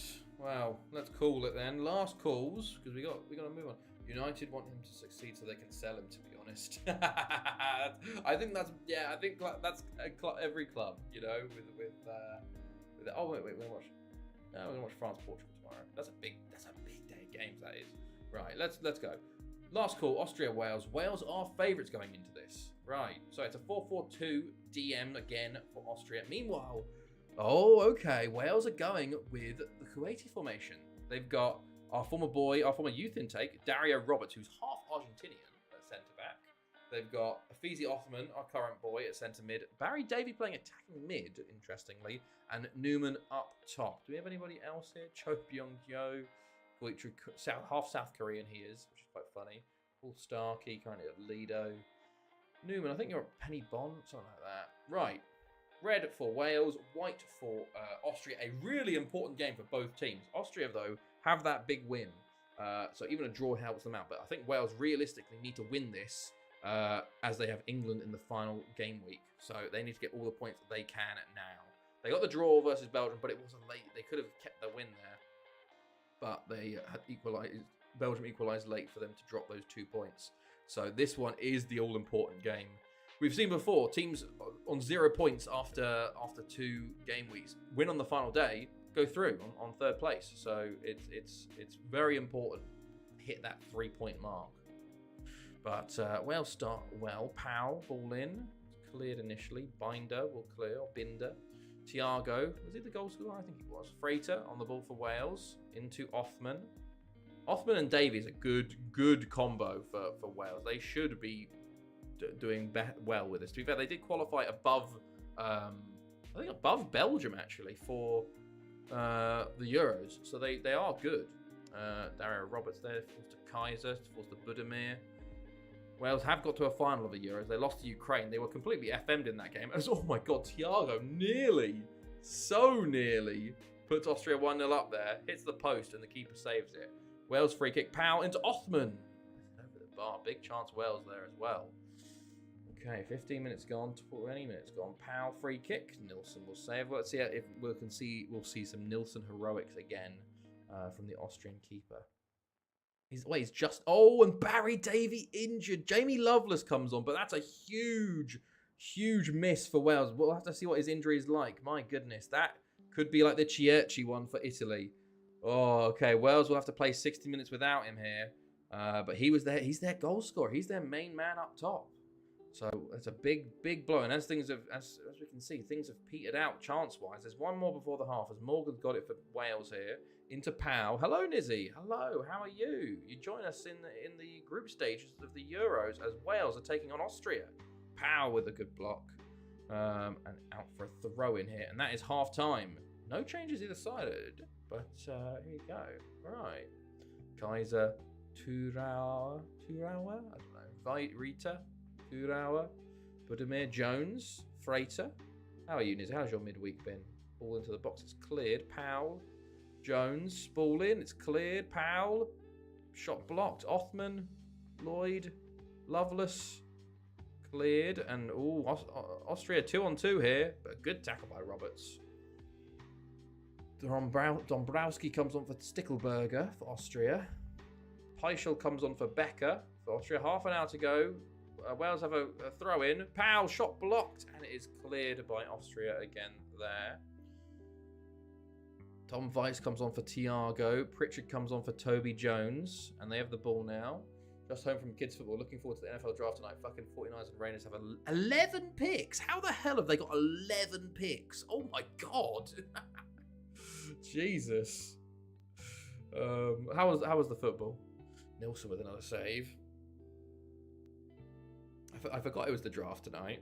There's lots of talk about Steelers getting Shadur Sanders, which would be very interesting. But who knows? Weiss. Oh, big save from Williams there. And it is cleared eventually. Yildirim's there for it, though, for Austria. Morgan, Othman, Loveless, Newman. Into Othman. Tackled. Morgan. Into Othman. Morgan. Powell. I think that's a goal. I think that is a goal. 69th minute. Nice. It's Dan Powell. There you go. 1-0 Wales. They finally get their breakthrough. How important will that one be? They've jumped to top of the group with that. And Vikings have 4. Yo, it was good going into pre-season mode already. Oh, wow. Really? That's pretty cool. Nice. You've missed out some very interesting games so far, to be honest. As you can see, this is a game versus a first versus second, as Austria beat England 1-0 with their second shot on target of the game in the 93rd minute after England had the entire game shooting at like 18, 19 shots on target. Very England, of course. And we've seen a few upsets already. Who are your Welsh boys? Othman is actually my only Welsh boy in this team at the moment. The half Malaysian centre mid. Pritchard over the bar. I've got a few former ones, such as Dario Roberts in there. Is that it? I don't have many Welsh players yet. Othman's my only one. Dario Roberts is former. Vice goes over the bar, and that's it in the first 11 at least. Austria trying to push now towards the end here, trying to get this equaliser. They know if they get an equaliser, they're definitely through. 3 points is still a good chance. So England is still England then. Yeah, pretty much. Rogers will clear. Pritchard goes long to Newman. Vice is in. Somehow he hasn't scored there. The Welsh defenders got back incredibly well. To be fair, there's been quite a few upsets though. I think Germany lost to Slovakia 1-0. There's been a few big draws as well. Belgium did draw with Wales initially. Morgan goes forwards into Binder. Dario Roberts. We've got 3 minutes left here for Wales to hold on. Othman, our boy, Frater, Powell. I'll do the roundup after we finish this game. Lovelace, Powell, Newman is there, and he gets a shot off, and Nilsson will save. What's this? It's the Kuwaiti formation. It's also, yeah, that's also the story of this Euros. Everyone's been doing the Kuwaiti formation. It's so weird. England had it. Wales have had it. Spain started with it. It's so weird. Like, there we go. Full time. 1-0 Wales. A huge game for them. Pretty much guaranteed them into the knockouts with 4 points. And the only one with a point. My goodness me. Yeah, who else had it? Spain had it. I think Italy had had it as well. It's been very odd. Right, I'll go this way. Go FM match day. Everything on mine is 4-4-2. Mine's changed quite a bit, honestly. But yeah, Wales jumped to top of the group there with that. I'll show you what's been happening. And Netherlands, Iceland beat Serbia 3-2. That was a big upset. European Championship. Yeah, Spain won their opening games. Yeah, Germany lost and have drawn with Turkey. Turkey drew with Italy and both Germany. Iceland beat Serbia. Obviously, England lost. France lost to Russia 1-0. Yeah, lots going on. Right, what are we watching next? We are watching Portugal-France, which is a big one, actually, because France obviously lost to Russia. But let's get ready for that prediction. Right. Yes, Portugal versus France. Let's go. Let's do predictions then. Let me know what you think will be who you think will be the winner. Portugal versus France. I can see this being, I don't know. I can see this being like a 2-1, a 2-2, a 1-1, a 1-0. All over the place. I think 2-1 France. Busquets is back with 2-1 to France as well. Joins me on 2-1. 3-1 says John. Okay, everyone's going France here. Portugal, apart from Garwin, goes 1-0 Portugal against France. What are you predicting, Nizzy? Or are you not too much about tonight? Jack as well, if you're about. If you want to predict, feel free. Let me see. Am I at the right time? Anyone in Hawasawi? No. Okay, joking. Right. Ooh. Oh, there's a. Oh yeah, it's the league changeover day as well today. So I'm going to do a save in the background, and we've got plenty of. I'll pass out. Passes I'll be in and out. No worries, Nizzy. Don't worry about it. But yeah, we've had some very interesting games so far. Well, there we go. Right, those are predictions, but we've got to do some saves right now because this is the start of the new season. So I'm about to make my 23. This is the last point of the 23, 59, 60 save, and then I make a new save of 23, 60, 61, which is why I've got so much space taken up on this PC. I probably need to move the saves off of this onto a hard drive, a special hard drive for them, but I do back them relatively commonly. I need to do it again. Actually, I haven't done it in a while. Do not want to lose stuff. Right, we'll do the first save, and then we make the new save. You make a different save for every. Yes, I do. I make a different save every year, which honestly helps quite a lot because it allows me to go back through the saves to look at my old tactics when I have to, because I do a new tactic every year. And sometimes I want to go back look through the old tactics to see like which ones I used. But I basically make a new save for each year to I guess to keep the prosperity. You know. It's also good if I ever want to go look through like actual season stats, because the FM doesn't keep their stats very well. You know, you can see your league stats, but other stuff doesn't really show as much up. You know, with my saves now near 2.5 gig, I just can't do that. Yeah, that's true. Mine is still, well, I guess a little bit small, but I've got enough space on the hard drives that I can do it. But I'm gonna move them to the FM hard drive maybe at some point. But I quite like doing this because it allows me to like be like, oh, I can go back and look at this person with their attributes, you know, at this point. And if I ever do have anything corrupted, I will only lose 1 year, you know, because that's how we lost 15 years from that. That's really the major reason I do this. That if something did happen to my save, I can go back 1 year, bam, done, you know.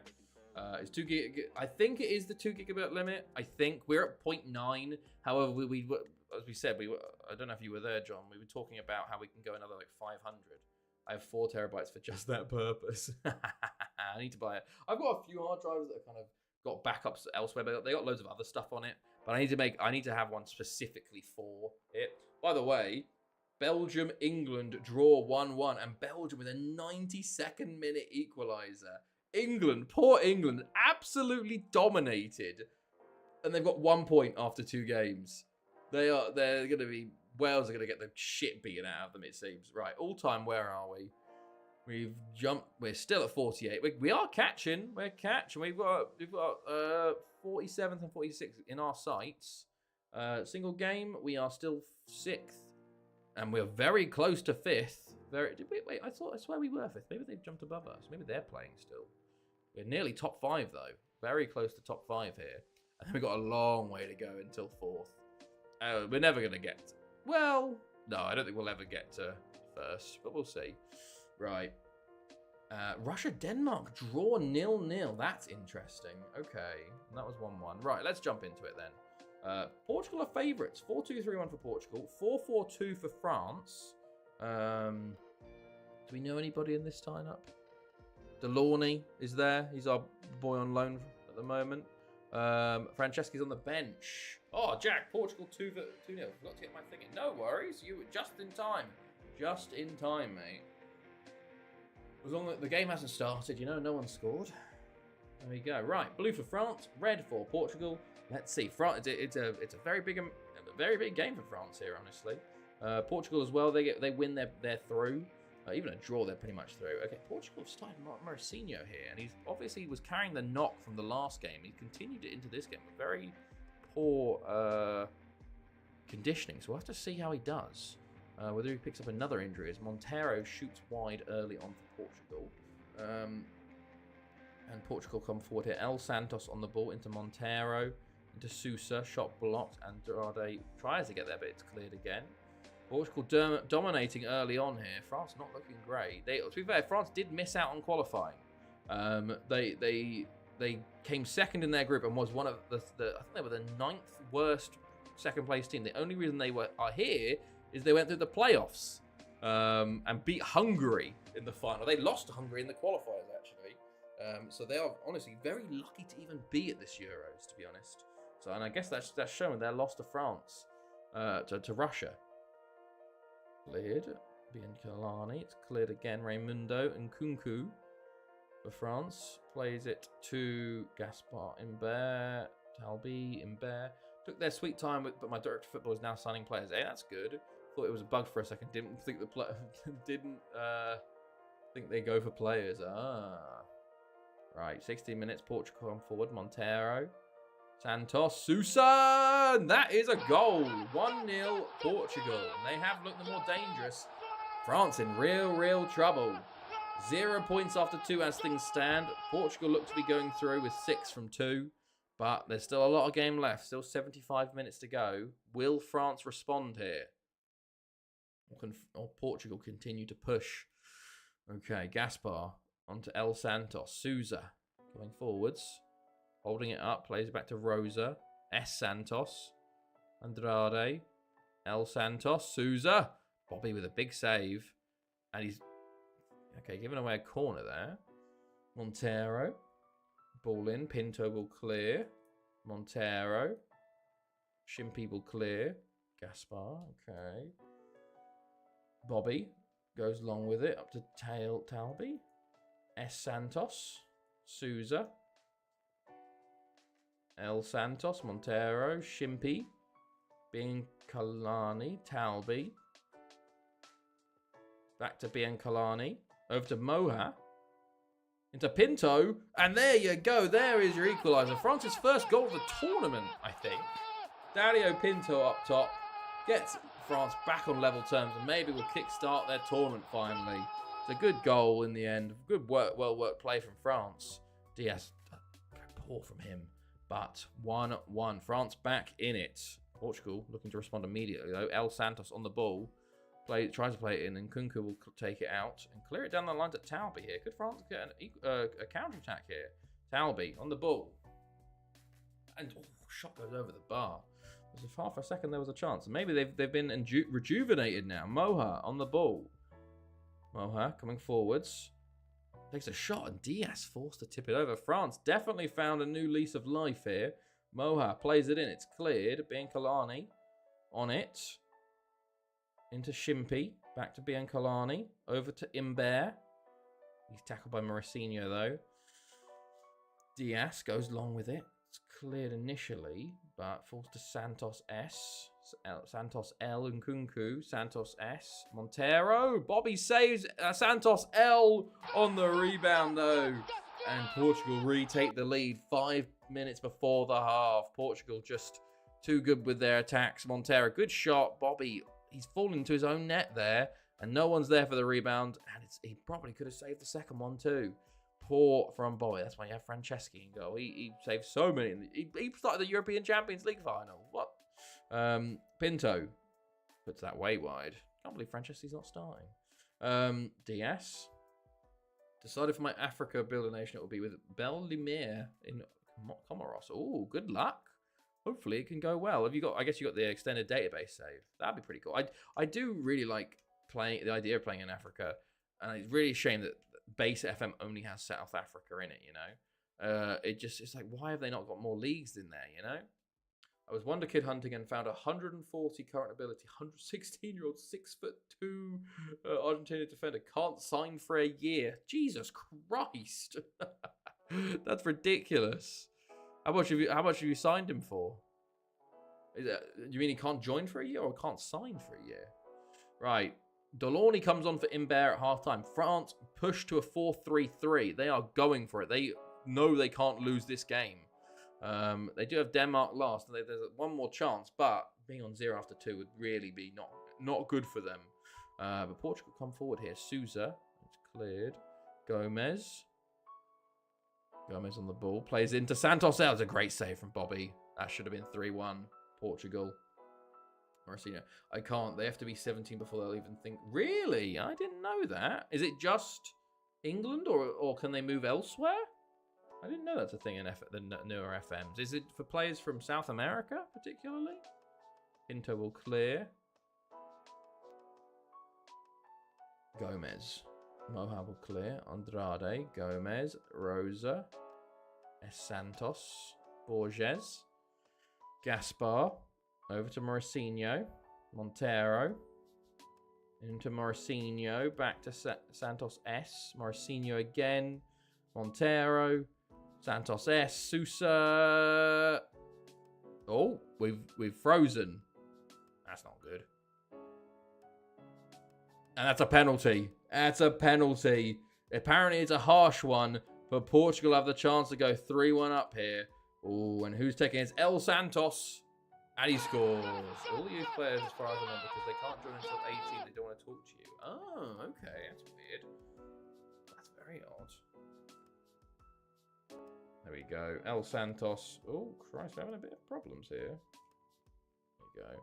Can't leave the country until 18th birthday.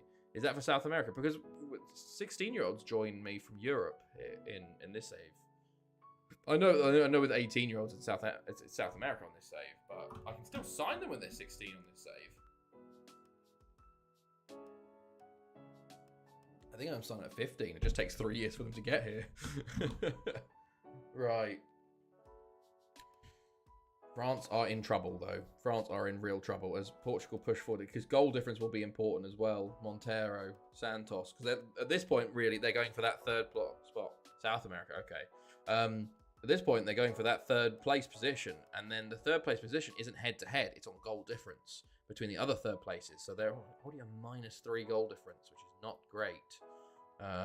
But let's see if they can come back into this game, maybe. There's still half an hour to go. Delaunay on the ball. Haven't seen much of him yet. Pinto. Talby. There's one back. There's one back. It's a lovely counter-attack by France. And they get their just desserts from it. Delaunay into Pinto. Okay, we're frozen again. I don't know why has it started freezing. Hello, FM, please. FM? There you go. Talby. Top bin strike, to be fair. He didn't mess around taking a touch. He just whacked it. What is going on with FM? It's been fine all night, and then suddenly it's gone, oh, fuck, I can't do this. Oh, my God. Everything's gone to shit. It's like my whole computer's gone. Oh, God. Right, we'll just not try and click too much. But Biancalani. France come forward again here. Caligari. He's tackled by Gomez, though. Gomez. Plays it to Nkunku. Into Moha. Into Pinto. Delaunay. Caligari's there now. Into Biancalani. Into Delaunay. Biancalani. Into Moha. And he's offside. He's offside. Caligari. Into Biancalani. Moha. Into Delaunay. It's a great save. And it's cleared for a throw. But France definitely on the ascendancy now. Trying to get that equaliser. Mark Thomas comes on for Pierre-Emerick Caligari. Nkunku tackles Santos L. Delaunay into Pinto. He's tackled. Back to Delaunay. And he puts it wide. 20 minutes to go here. Thomas plays it in from the throw-in. Plays it in again. Delaunay drops it to Pinto. It's all over the place. It's cleared. My goodness me. What a chance. Moha plays the ball in. Nkunku heads wide. Had a free header pretty much. Right. France make a double sub. France make one and Portugal make one each, actually. Portugal make their final sub as A. Santos comes on for Andrade. Sorry, they're second to last. Now they make their last sub. But time is running out for France here as there's 5 minutes to go. It's still 3-2 Portugal. Bobby on the ball. Going to play it. Tries to play it long, but goes straight back to Portugal. And Portugal have the chance to end this here. Sousa, Silva. Cuts inside, and he does. What a strike. Wilson Silva just come on. Ends the game. 4-2 Portugal. Portugal will be going through to the second round. France, it all comes down to their game versus Denmark now, it seems. Silva with a great strike. My goodness me. And France have been thoroughly beaten here. They had a 10-15 minute stretch there where they were on top and looked like they could be drawing level, but Portugal really have had it in the bag this game. Delaunay with a late counter-attack here, but it's just for goal difference really at this point, which could be very important. Don't diss it, but there you go. Robert, 4-2 full-time Portugal. France, looking great. Right. 4-2. Oof. 1 point for Grauman, 1 point for Jack. Now, how many formations you got left? I've got 9 left, I think, after this year's one. So, not many at all. Right. Oh, yes, okay. Well, that's it. That's it for the second round, match day round. So, what games are the important ones to watch here? Sweden-Ukraine is the one to watch. Romania, Switzerland, or Croatia-Poland is the one to watch there. Then we've got a choice of Group C or Group D. I think Group C is definitely the one to watch. Germany, Italy, yes. And then Group E or Group F. Do you watch France, Denmark, or do you watch England, Wales? I think you got to watch England, Wales, don't you? Don't you? Right. There you go. So, next up, Sweden versus Ukraine for positions in the group knockout stages. The final 4 games here. Sweden versus Ukraine. I'm going to go 2-1 Ukraine here. So, let me know your predictions, though, when we go through.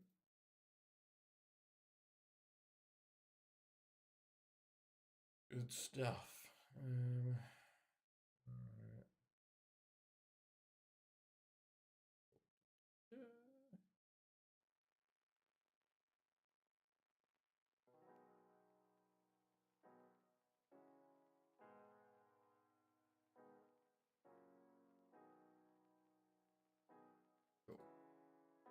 What's the tawny badge look like? Oh yes, did I put it in? Oh, it's a bit too big over there. I'll hold on. It's that one. So to give a bit of a backstory to it, I'll put everybody's in. Busquets goes 2-0 Ukraine.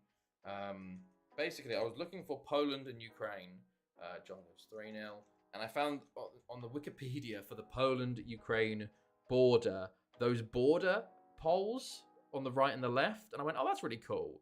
And I was like, oh, I wonder if any other European countries have it. I don't know, kind of committed. And unfortunately, only Germany and Slovakia, the two on the left, had it. So then I was like, fuck, I've got to make them all myself. So I've just gone and made all of the like potential border markers for every other European country. So it's quite simple, but I thought it was pretty cool. Scratch the Comoros build nation. The league has one good team and like 14 bad ones. Fair enough. Fair enough. That's cool. Thank you. I appreciate it. It was one of those ones where like the idea was really cool, and I wish a lot more countries had those style ones, and I just have to make them all myself. It's like PGSG versus amateurs cannot win. Oh no. But that might be cool to like try and overthrow the big team and then build up these shit nations to be shit clubs to be good again, you know? Graham, by the way, what's your prediction for Sweden, Ukraine, and Jack? As well, if you want to predict 3-1 Ukraine. Thank you, Jack. You know, straight on my. Probably the delay will be like, oh, I've already said it. But yeah, no, it was. I think it was a cool idea. Russia's weirdly actually is a real one, but it's like green and red. But I think, and that's like the Russian revolutionary colors or something. So interesting. Right. Let's see. Good stuff. How many League One winners for PSG? They're not the most winningest team in League anymore. Well, not in this save since it started, I don't think. Hold on. League. Oh, I didn't do fixtures. Hold on. European reputations, League past winners, records. Monaco have the record for most titles. So it's close, but they do have the most. Okay, fans play the Klotzer again. They only go off average rating, it seems. Fixture list. Go back to Wales. Wait. Go back to Wales. You mean this one here? I saw something. 31 days left. Oh no, duck god. Who came up by the way? Was it Ridimawin and no, Carmarthen came up this year. Carmarthen and Ridimawin came up. Yeah, there you go. League One fallen off. It used to be number one. Yes, it has fallen off. I think it's because there's been a lot of switching of the French like winners. Like there hasn't been a dominating team. Yeah, Ridimawin. We actually did manage them for a little bit, but then the save crashed. They start amateur, no way. We were actually going to manage them, and we did for 3 years, but then our save crashed and corrupted, and we lost 15 years. And then on the rebound, we tried to get them again, but they didn't want us, so we went to Thanethi. So we could have been managing them right now, but instead they've kind of just been one of the teams that bounces up and down in the leagues. We kind of have the same teams bounce back up and down. Due to the weird way how it works, you know, it's like because there's only in FM15 there's only one Welsh league, so it's only 2 teams get randomly chosen, but it's based on reputation. So I'll show you the clubs that kind of just come up and come down all the time, because we now have the big 7 of clubs up there plus ABBA. Yeah, they are. Yeah, they've not been doing great. They did come 3rd place in 2018, 19, and 2020 actually. But yeah, they've kind of been back and forth. But if we go to Wales, oh, hold on, it's gonna give us a little bit here. But yeah, League One has fallen off. I didn't notice they were down to 5th. Real don't exist anymore. Yeah, I think the same with another one. But yeah, like Bangor City, TNS, Newtown, Convy, Tom Pentra. Those are the same teams that all come up and down. Bala. You know, they sort of rotate. Port Talbot are close to not existing. Are they really? Wow. That's a shame. Right. Bohemians link got terminated. Byron Carmarthen. Oh, okay. Our coach has retired. Right. I need to write that down. Hold on. I'll do that afterwards. Coach with defending, tack, mental. Yeah, I know Carlton, West End, and Monmouth all start amateur. Ridman want Bad. Oh, yeah, Badiana, you go on loan there. You're 18. You're good. Okay, there's a few players. Yeah, let's do. Oh yes. Also, give me some random nations to go tour, lads. Let's do some nations. Give me whoever. Well, first come, first served. Throw some nations out there. We'll go on tour there because we've got all of them. We're trying to spread the word of Thanethi. I do wonder when we can be bigger rep than Barry, or whether we just can't at the moment. Thailand, sure. We're all going to Thailand. Tour the Faroe Islands, okay? We'll go Faroe Islands too. Right, let's go Thailand first. Thailand. Let's see what clubs are over here. We got Buriram, Ram, Chonburi, Timor-Leste. I don't know if that's a thing in this one. Any interesting? Oh, Beck. We know Beck. I think Arsenal got all of their youth players from Beck. Krabby, like the Pokemon. Sisasket, Saturn, Summit, Prakan, Rayong. Right, I like. Oh, Udon. Tot. Sure, why not? East Timor, and finally Lesotho. Oh, XFMNL. Thank you for the raid, mate. How's it going? How are you? Jeez. Hello, Yuri. How's it going? We're sorting out our tours. Think they cool. Good evening. Hello. How are you? Thank you for the raid, mate. You join us for the Euros. Hello, team. Where we're just doing our tours for our pre-season. We're choosing which clubs to go to, but we're going through the Euro group stages right now. Mafia. what teams have we got? Okay, there's literally no one from Faroe Islands. Can I choose another? Oh yes, perfect. Scala, sure. Propose friendly senior team. Nice. Hold on, where is it? Yeah, East. Is it the tour? How was your stream, man? What you doing in your save at the moment? East Timor. Yeah, East Timor. There you go. So I'm just doing just sorting out my friendlies. But I am currently we're watching through 2360 gives me a headache. We're currently doing the Euros. We're just doing a watch along of the 23 Euros. Oh no, what am I doing? European Championship. There we go. We're just about to go into our final 4 games of tonight. We're just doing a watch along because seeing what happens in 2360. We're seeing what goes on. There's been some upsets. Went well. We were playing with the FMNL Super League with 110. Holy shit! That must be crazy. My goodness, are they all in the same? That is wild, man. Fair play. I'll have to look at that, man. How did it go for you then with your one? Getting into the round of 16. Nice.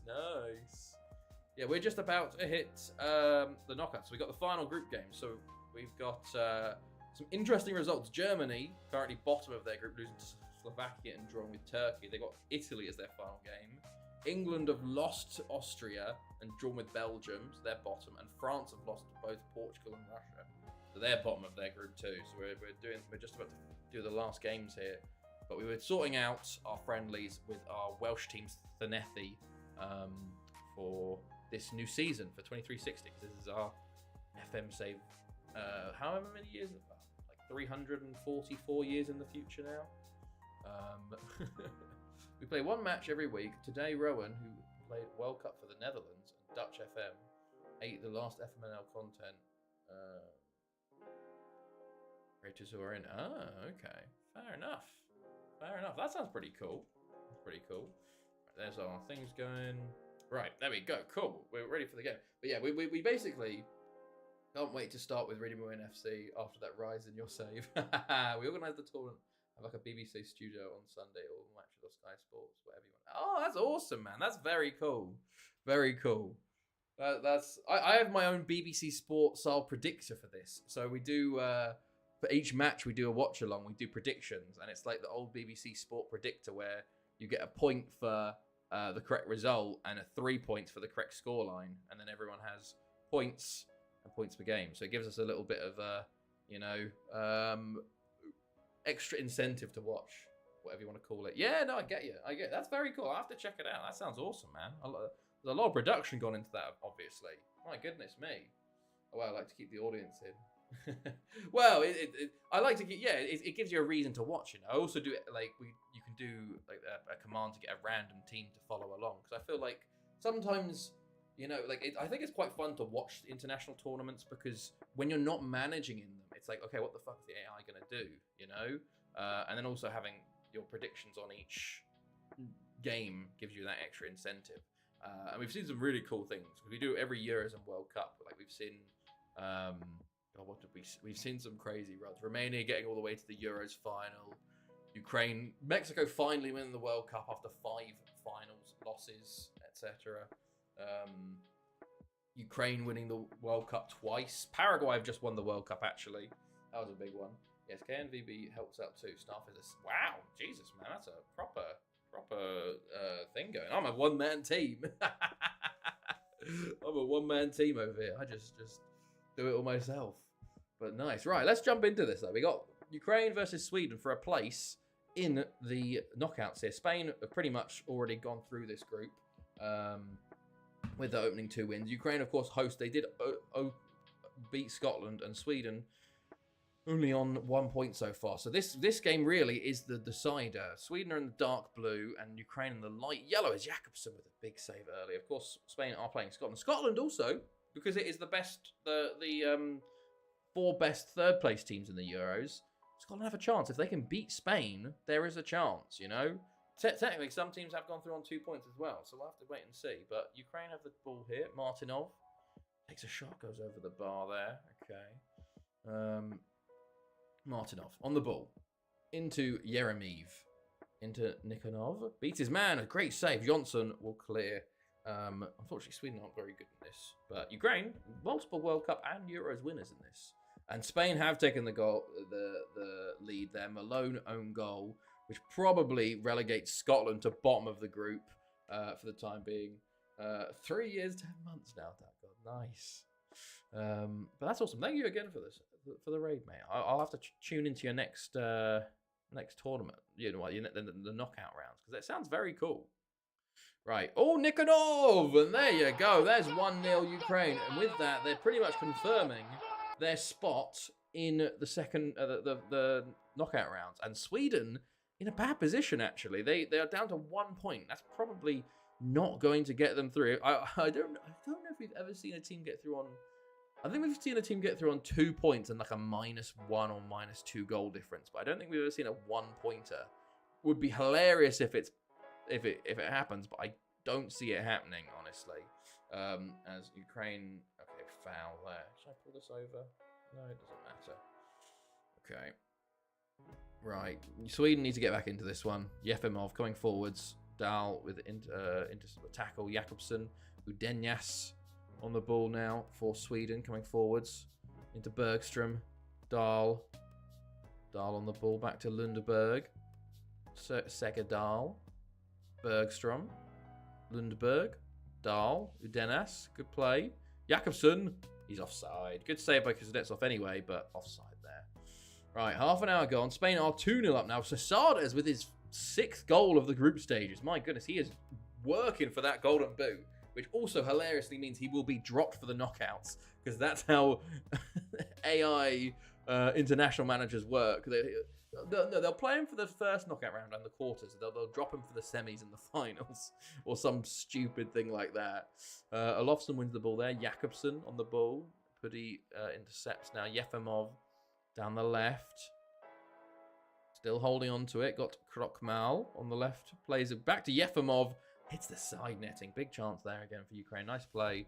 Sweden just not at the races yet. They need to wake up, because if before too long they're going to be underwater by the time they're ready to play, you know. Right, 10 to the half. Jack, 1.5, 40 minutes, Jack. Nice. 1 month for Duck God. 1 month, 9 days. Oh, Christ. Martinov on the ball. Into Yeremeev. Into Yefimov. Yeremeev. Martinov. Over to Kostyakov? Yeah, there you go. Kostyakov cutting to the middle. Into Nikonov. Turns his man again. Oh, it's a good block, but he was looking for a second there. Ukraine, 3 clear-cut chances. Didn't notice that, but to be honest, they've had a good couple chances. They've potentially should feel like they should be at least one more goal up at this point. Because 1-0, you know, everything's still to play for with 1-0. Right.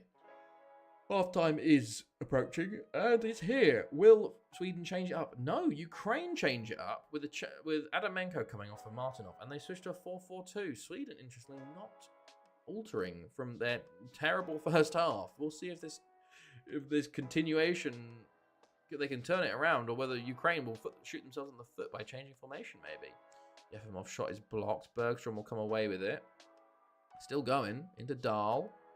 Number 9 in midfield. Lindberg. Dahl on the ball. Into Jakobsen with a shot, and well, it has worked.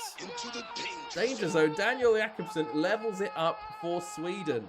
With that, it doesn't give them that much chance. They're still only on 2 points. Realistically, they need a win here. But they've got better chance than they did with 1 point, I guess. But that's only their second shot of the game. But I guess it worked. Letting Ukraine shoot themselves in the foot and change formation has helped. Got ahead. No worries. Jack was lovely chatting and good doing some predicting. I hope you have a good one. And you, Dennis! And my God, they've turned it around. Wow. In this matter of a couple of minutes, Sweden are suddenly 2-1 up and up into second place. And Ukraine are now looking over their shoulder at the third place teams. My goodness me. Popov comes on for Ukraine, but my God, Spain are up 3-0 now. Navas with the third. Sainz injured. Our boy, no. Jonsson will save that. But Sweden, I guess they're doing the sort of play dead act maybe. But now Ukraine obviously are going to be attacking a lot more now. Popov blocked and cleared. Udenas now on the ball. Sweden looking to counter here. Bergstrom down the right. They got players streaming forward. Puddy with a tackle there. To be fair, maybe they could have changed some roles, could have changed the flexibility, you know. Maybe there was a change that we didn't notice for Sweden because they are playing much better this half as they come forward again. Bergstrom, tackled by Puddy though. Krokmal will clear. Dushin, Ukraine looking to counter-attack. He's got some space in the middle, plays it to Nikonov, the goal scorer for Ukraine. Maybe they'll look to him again. Popov, shot blocked. Out for, I think, Scotland have got a goal back versus Spain. Laird with the goal. Popov. Over to Popov. There's 2 Popovs. Dahl with a good tackle. Falls back to Dushin, though, who won the ball back. And that is corner for Ukraine. Oh, my God. What has happened there? Krokmal equalises for Ukraine. I think that was the defender clearing it off of Krokmal. Sarakov plays it in. And, Dahl clears it at the front post into Krokmal, and it just goes into the back of the net. And Sweden, after being in such a good position, are now back to their 2-point third position. They need a goal. They want to be winning this game, and they are. Udenas responds immediately. 76th minute. My goodness me! Only 6 minutes later. Into the danger zone goal. Johansson plays it through. Udenas, incredible turn and strike, and Sweden are winning 3-2. What a game! They've only had 4 shots on target this game. Ukraine corner again. Ball in. It's cleared. Jonsson will grab it. 10 minutes for Sweden to hold on here. Jonsson goes forward. Popov will get it back, though, for Ukraine. Dushin into Nikonov. Over to Sarakov. Plays it back to Popov. Lindberg with a tackle. Falls to Nikonov again. He shoots wide. Okay, 10 to go now. 3-2 Sweden. And Spain are winning 4-1 now. Navas with his second. 5 minutes to go here. Olofsson, Johansson, Jakobsen. Tackled. Johansson again. Tackled by Sarakov. Ukraine need to push bodies forward now. They still can go through, but it's going to be they're going to be a bit worried and have a worse knockout round opponent, you know, because the third place teams are going to be more likely to face a team that finishes first in their group. Popov on the ball, plays it back to back post to Sarakov. He's blocked. Oh, and it does go in though. 3-3 in this game. What a game! And Sweden, it's heartbreak for Sweden. They thought they could hold on. Popov plays it back all the way through to Sarakov. He just absolutely does his man. Turns Jonsson. Probably should be doing better there. Kickoff highlight, though. Potentially Lundberg now for Sweden. They're looking to win it again. Johansson, he shoots Lind. And it's 4-3 Sweden. Oh, my God. This game just keeps going. Sweden take the lead again. Lind with the goal. Jonsson shoots. Pudi clears and Lind. I don't know what the keeper's doing. He's missed it completely. 4-3 Sweden. Oh my God. It just keeps... The pendulum swings back and forth in this game. Ukraine come forward again. Nikonov. Jonsson will save that one and claim it. There's 2 minutes at a time. Can Sweden hold for 2 minutes here? There's one last chance. We're into the final minute. Sarakov on the ball, down the right. Tackled by Johansson. Surely they're going to push people forward. They've got a throw in. They're not really pushing that many forward. There's Olofsson's on top of him there. Sarakov with a throw. Nikonov. Lind will clear it. And that's full time. Sweden go through in second place. Ukraine are going to feel hard done by here. But my God, what a performance from Sweden. Wow. They go through in second place. Ukraine sit in third. They still have a good chance because they're 3 points. But my goodness, John Wynn, the only man who bet on Sweden there. My God, what a ridiculous game that was. And Spain, of course, with an easy win. They stay top with 9 points of Group A. But my God, 4-3. What? I don't think we'll have a better final game than that, you know. I don't think we will. Goodness me. Literally, oh, ridiculous. Ridiculous. Next up, though, Poland versus Croatia. We're going to go watch the other host for their final game. Poland versus Croatia. I don't know what to say for this one. I'm going to go 2-0 Croatia. I think. Let me know what your predictions are going to be, everybody. Escape goes 1-0 to Poland. Okay, okay. That is just crazy. Oh, my goodness. Oh, I got a new average attendance. Nice. Klotz says a new average rating, 8.9. Super Cup versus Vitesse. Scout. I also got a scout, but he's not retired. John goes 2-1. Okay. Right. Go back to my thingamajiggy. 2-1, says John. Okay, for the moment, I think Brahman might be gone. So, let's continue onwards. I just had a scout retire. We got Vitesse, new average record, attendance, and Klotstra. He just keeps it. The average rating records just keep getting like look at this Klotstra, man. It's just ridiculous, genuinely ridiculous. This is why he keeps winning Player of the Season. Because it's basically based on average rating. It's really stupid. But he's won it 3, 4, 5, 6, 7, 8, 9, 10, 11 times now. Oh my God. Right, let's get ready for the third last game. Right, it's funny that Nizzy Van der Tizzy got in one Player of the Season there. Right, let's see. Ridimowin one. Sure, you can go. You'll. Yeah, why not? No one plays for Leighton. Is this Copa America? Who was your highest average ratings? Who's the highest? Well, it was Klotstra. He broke the record. 8.9, 41 appearances. He beat the previous record, which was 8.83 previous seasons. I guess we can go average rating. It's always Klotstra. It's just always Klotstra. Nizzy Van der Tizzy 8.22 there, 8.62. Abbas got to 8.76. I don't know if I can't sort by highest. So like Abbas, normally the fullbacks that have long throws basically. De Benedetto got 8.12. Cruz got 8. Nasitim, nice, 8.34. That's pretty high. Aguilar got 8.4. 2-0. Hello, Jambo. I thought you were gone for tonight, but I'll put you in for 2-0 Poland. But yeah, and then if you go all the way down here, we're obviously not as good. Fullbacks always get high ratings for assists. Well, it's for throw-ins for me. Who's the away team? It is Croatia. Poland-Croatia is the game. The final game. We got Switzerland top, Croatia on 2 points, Romania on 2 points, Poland on 1 point. So there you go. We're about to jump into it. So 4-4-2, 2DM for Poland yet again. 4-2-3-1 for Croatia. Got Patina, got Pankrat, Bazina, Tomic, Pedicic, Biscan, Jambrusic, Serovec on the bench. Kodric on the bench too. Shall we jump into it? White for Poland and blue for Croatia. Anything can happen in this one, to be honest. Anyone can top the group, I think. Yes, I think. And anyone can come bottom. I think Switzerland can... They're on 4 points. If Poland win and...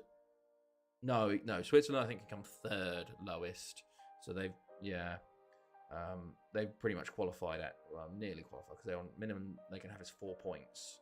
So, but we'll see what happens. Anyone can qualify though. That is the important thing. Right, Ban on the ball.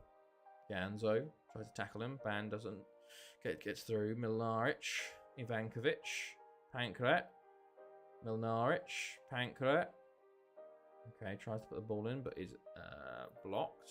Milnaric free kick. Francisco rebound. Tomic, Pankrat, Ivankovic. Oh, and it's cleared. Okay, right. 9 minutes gone. Bojic plays it in. Pankrat will get there. Ivankovic. Prpic. Okay, 10 minutes. Still 0-0. Croatia very much on top, though, early days. Poland have not had any of the ball. 20 minutes now. And Switzerland have had a quick-fire double just in like their game versus Croatia. Bolhalder and Haberfer with both goals, which sends Romania bottom. It's gone 3-0 now as Schumacher gets their third. They're not making the same mistake they did versus Croatia. And Romania, after 2 draws, seem to have come to the end of the line here, unless they have an incredible comeback. But that has dropped Romania to 4th, and Poland currently sit 3rd as things stand. Switzerland on 7 points, top of the group. This game is now very important, honestly. Whoever wins this gets 2nd place. Right. Croatia. Oh, Romania do get 1 back. Could they? Could they? Oh, current. Okay, due to goal difference, Poland are now still back at the bottom, actually. Or is it head-to-head? I don't even know. I think it's goal difference because they drew Romania and Poland, didn't they? So it's head-to-head. It's goal different. It's goals scored? Yes, because Poland have not yet to score a goal in this tournament. 2 minutes at a time. Still 0-0 here. Let's see if the second half has anything more interesting compared. We had the incredible game of Sweden-Ukraine, and we've had a bit of a rest one after that as Golubitsky is offside there. Klatter comes on for Platek. Bazina into Prpic, into Ivankovic, into Milnaric, into Patina, into Pankrat, into Ban, and there you go. That is your opening goal from Croatia, and probably the end of Poland at this Euros as hosts. As Romania jump to 3rd. Well, they don't jump, so they stay in 3rd. But Pankrat lays it off to Ban. It's a lovely goal. Croatia confirming their position in 2nd place there. Pretty much, I guess this is kind of expected, this liner here. Sosnauka comes on for Poland. Can Poland get back into this? They've still got time, but they haven't really done anything. And Croatia so close to getting a second as they, I think, well, they hit the man on the post. Not the post, but the man on the post, it looks like. Which is why you put him there, I guess. Prpic, Milnaric, Ivankovic, Milnaric, Butina, Ban on the ball again, just looking for his second. It's cleared, but only as far as Bozic. Switzerland are 4-1 up now versus Romania. Verli with a goal, and they're ruining Romania's goal difference. Milnaric, Ban, Francisco with a save. Okay. Francisco holds. Belak comes on for Pankrat for Croatia. 20 minutes to go here.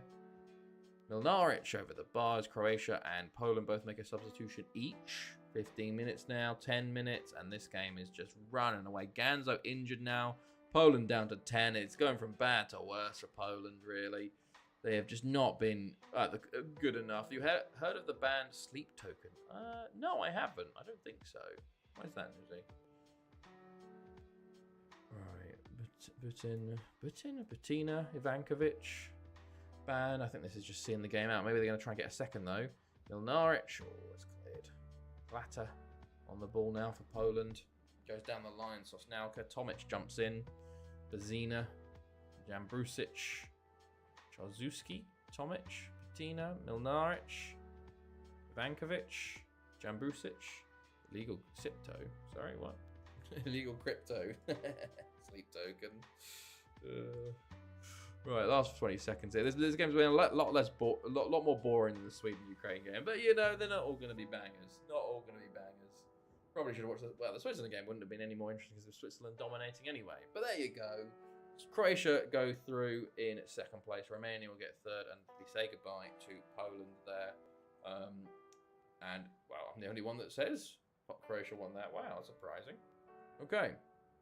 2 more games to go here tonight before we end it. So, getting down to the business end of the groups here.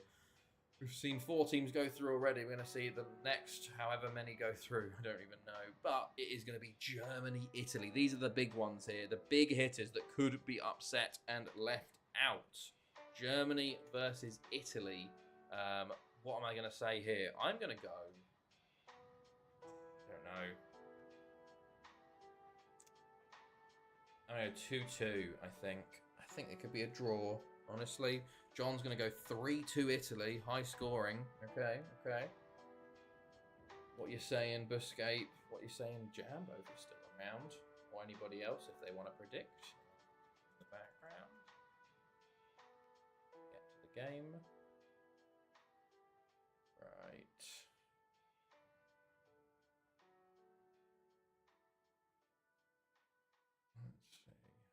Okay, we're the first game of the day, actually, so we won't see group games from Group D. Should check them out. Their fans are cunts, like they are a British band who perform in masks and have this amazing stage, but fans have outed them online because they wanted to spoil the whole thing. Ah, that sucks. But maybe I'll listen to them, see if they're sort of my music. That's pretty cool. That's a shame, though. Can't do anything cool these days, you know. Right. Here we go. Oh, excuse me. Just moving around. My butt's getting numb. Sitting in the same place for 3 hours. Well, 2.5 hours. You know, I've not got the greatest comfortable chair. You know, well, that's actually just a thingamajig. What? Oh, the soundboard. Right. Well, let's do the games then. They got a random American weatherman to drop album hints, and the fans jumped all over him. Oh Jesus. That sucks in a way. Right, let's jump into it then. Germany, our favourites going into this. 4-4-1-1 for Germany. Italy, going with a 4-1-3-1-1 again. Bolognini up top. Fancy at the back. Guida playing right back again. Right then, let's go. Graziani into Cerruti. We need to train Guida to play attacking midfield actually this year because we have no wingers again. We only have attacking midfielders, so Guida's going to have to learn to play midfield. Guida. And he won't play right back because that's Klotstra's position. Bindi, Moscarino, and Saglan with a save. Okay. But this is an important one. We got Slovakia versus Turkey as well, but Germany, bottom after 1 point. So we'll have to see how things go. And Turkey, theoretically, have the easier task of playing Slovakia, but Slovakia did beat Germany, you know? So it's all to play for in this one. Hilariously, Slovakia could top the group. Schindler into the box. It's cleared. Could Italy miss out? Italy, theoretically, if Turkey and Slovakia win, Italy could come third in their own group with their top hat, which is wild. Right. Half an hour gone, though. Turkey have taken the lead, and Turkey have jumped to top of the group as things stand due to goal difference because they drew with Italy. Turkey have taken 2. Baris Setin gets 2. Okay, Slovakia sitting in third as things stand. Graziani, Bolognini, Guardio, Moscarino, Bindi into Guardio, Moscarino, and pulls it back over to Guida. Into Bindi, into Guardio. Oh, it's a lovely ball. Oh, Bolognini should score. He was one-on-one with the keeper. I guess the keeper was able to come out quickly. And Turkey are cruising him. Here on air. Gets Turkey's third of the day. So at the moment they are top, but Italy do get a goal and they'll go through top easily. They're depending on a Germany draw or win. Half time, by the way. Nothing happened in that first half. Let's see if Germany can pull anything out of the back, because at the moment they're going out bottom, 4th of the group. Cerruti plays Back to Cerruti. Bolognini. It's a great save by Saglam. My goodness me. But not enough. Not enough to beat him. Maione comes on for Bolognini. Hubner comes on for Schindler. Half an hour to go now. Italy on the ball again. Bindi, Moscarino, Cuardio. It's the side netting. It's been all Italy, really. Germany haven't had much at all. Had a sniff.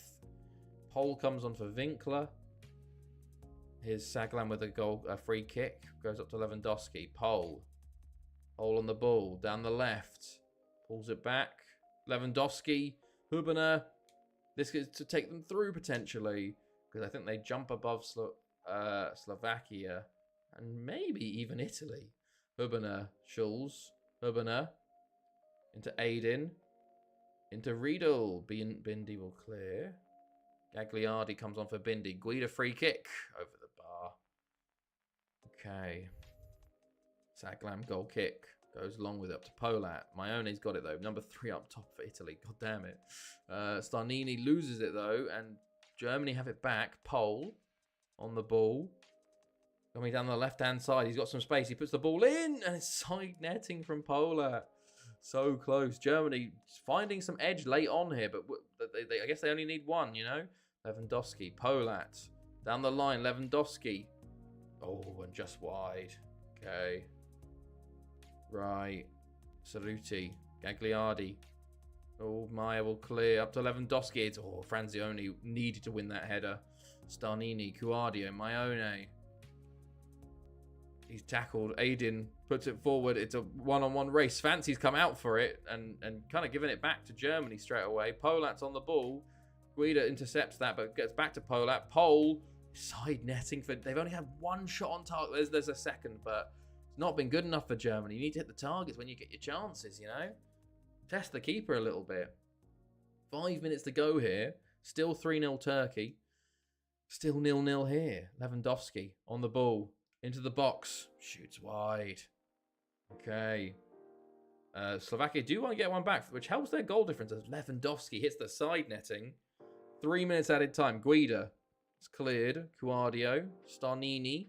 Graziani over the bar. Another chance. Cerruti. Got a knock. Plays it down the line. A great ball to Maione. Into the box. Schmidt puts it out for an Italy corner. Germany don't want to be in their own half defending when they need to be getting a goal here. Cuardio at the back post gets another corner. Wastes some more time here. Another 15 seconds go by. Guida plays the ball in. It's cleared at the front post by Schmidt. It's a poor corner from Guida, actually. Graziani takes the professional foul. 18 days. Oh, my God. Pole on the ball. Pole. And Guida with a tackle. Okay. Riedel. To Mast. Gagliardi. I think this could be it for Germany in the Euros, which is absolutely huge. Riedel, Pole on the ball. Cuardio jumps in. I think this is the last seconds, unless they score now. Pole is tackled by Guida. And there we go. Germany are out of the Euros after a 0-0 draw. My goodness me. Big, well, a terrible game. If I get a point, you'll love to see it. Germany out. Slovakia will await their fate. I don't know actually what's happening elsewhere. But Serbia and Netherlands draw 1-1 actually. So I don't know what that means for everything else. But we'll have to see what happens between Iceland and... Who else is the third group team in that group? I have no idea. Czech Republic, wasn't it? Yeah, Czech Republic. So let's see. We've got to start looking at third places now. Right, Leighton unable... Who's Barisettin? You're at Bayern. Oh, this is the guy I wanted to sign at one point, but he wouldn't sign for me. Well, no, they wanted too much money. On my tier 9 Yugoslav save, scored 110 in 33 league games. Jesus, man. Where's your Yugoslav save come from? Wow, Czech Republic win 5-1. Oh, to be fair, they were down to 9 at one point. Okay. Prochaska gets another goal. So that means Czech Republic finish second in their group. Iceland fuck themselves with a 3. Oh my god, actually. Oh, Ukraine is... okay, at the moment... Romania probably out. Ukraine are through. So are Slovakia. Iceland await the results of Group E and Group F to see if they can get through. But the -6 goal difference has really hurt them on the final day there. Germany, of course, are out. Okay. Well, we have one more game to go, and it's England-Wales to see if England get knocked out. They've only got 1 point after 2 games. Started the other day. Badian is off to really win. England-Wales, the final game of the groups. Let me know your final predictions for the group stages. England-Wales, I think this is going to be a slaughter. 3-0 England here. Oh, we didn't check Barry Davies' injury, whether he was fully out or not. I need to do that. 6-0 England, says Dark God. Sure. Full. 3-1, says John. Okay. Good stuff. Right. Ooh, 2-2 France and Denmark. So France are definitely out. Oh my goodness. Portugal beat Russia 3-0. Oh my god. And with that, Iceland are through to the knockouts because Denmark finish on 2 points, which means there's 2 points there, 2 points Romania. Iceland are through on 3 points. Wow. Iceland with their singular win versus Serbia gets them through. Serbia finished bottom of their group. Wow. Portugal top the group, Russia second. France also out with a single point. Drop out there. England are the only England and Belgium, actually. Hilariously, if Wales and Austria win, you could have Belgium and England out, which would be mental. But let's just get to the game, actually. Right, I want Bertrand on that. We're just sending all the youngsters to fucking rid him a win. Krachatska, I thought you already scored. Maybe he made his debut or something. Oh, yeah, he did. Nice. Nice to get. I got injured. No, 2 to 3 weeks. F. Right, here we go. Final game of the night. England, of course, are very favourites here. 3-4-1-2 for England. They've gone all for it. Someone might be 4 there. Gordon. Hello, Samurai. You join us for our last game of the night, man. Joining at a late time. We're watching England versus Wales in the final group stages. Of course, Othman is there. Barry Davies on the bench. But here we go. So, as you can see, England are currently bottom of the group, followed by Belgium, Austria, Wales currently first and second, or second and first. So we're waiting to see if England or Belgium or both get knocked out of the Euros here, depending on how things go. But let's go. Kinsey. Oh my days. Wales take the lead in the 2nd minute. It's Cho Byung-jo, the half Welsh South Korean. What universe is this where England is bottom of its group? The normal one, I guess. England dominated their game versus Austria. Austria scored their 2nd shot on target in the 92nd minute. England dominated the game versus Belgium. Belgium score an equaliser in the 93rd minute. And then now they're losing 1-0 to Wales, 2-0 in. It sounds very England to me. But as things stand, England not definitely out. 1-0 down. McManus into Gibbons, good block. Gordon, Williams saves. He actually kept that. He was probably going wide. McManus, 1v4 blocks. Oh my god, I feel like this is going to be this is what the Austria game was like, where England just had so many shots, and then Austria just held out and scored late. But Wales have scored early this time, which is a bit of a change. But let's have a look and see. Right, Pritchard, Loveless, Pritchard, Cho Byung-jo, Mitchell. Or Michelle, sorry. Michelle coming down the left-hand side. McManus is there. Cuts inside. McManus plays it back to Gibbons. And he shoots wide. He also missed an incredible 4-3 from Sweden and Ukraine for Sweden to go through. Which was ridiculous. Right, 25 minutes in. Austria have taken the lead versus Belgium. Oh my days. This is ridiculous. That's one of my big 4 shoots. Corbett shoots wide. It's going out for a throw-in. Oh my god. This is ridiculous. I think Austria would need to win by more because I think Belgium would still technically get through as one of the better third-place teams, even with 2 points minus 1 goal difference, which is ridiculous how bad some of the group teams have been then in this Euros. But I don't think it's going to hold either of these games, honestly. But we will see. May nearly lost the ball there, actually. McManus. Michelle. How are you, by the way, Samurai? Hopefully you're doing well. Oh, Gibbons with a shot. Williams saves it, though. Okay, someone might be 4. Ball in. Cleared initially. Morgan will get there. Morgan going down the left, trying to counter maybe. Plays to Loveless. Oh, there was a... Kinsey. Kinsey's in. Oh, Trapani with a great tackle there. Could have been a real problem there for England. But Kinsey will throw it in. Okay, and that's highlight over for Wales. Pal free kick, though. Ooh, and they just put it wide from the free kick. Oh my goodness. Okay, half-time approaching here. Still 1-0 in both games.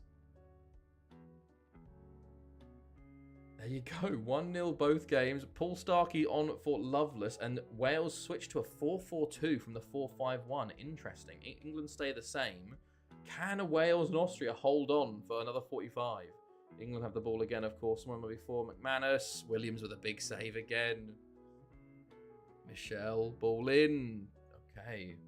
Out for a corner. 1v4. Ball in. Cleared. Pritchard boots it clear. Gibbons wins the ball back. Small 1v4. McManus. Into Corbett. Shoots wide. England getting a bit desperate as they start to shoot from further and further out here. England again on the ball. Small 1v4. Into Gibbons. Shoots wide. Half an hour to go here. England still 1-0 down. Cho Byung-yo, McManus. 1v4, Gordon. 1v4, Corbett. Oh my god, what a save. He's offside anyway, but still, what a save from Williams. Free kick Wales. It's cleared by England, and Michelle will look to counter-attack as Corbett's now on it. This could catch Wales out, but a great tackle by Thomas there. Gives Wales the chance to win it back, and Starkey's on it now, actually. Could be a counter-attack here. Newman's on the ball. Into Cho Byung-yo. Pulls it back across and no one's there. I think it nearly hit the bar. Starkey does get it at the back post and forces a foul from Trapani.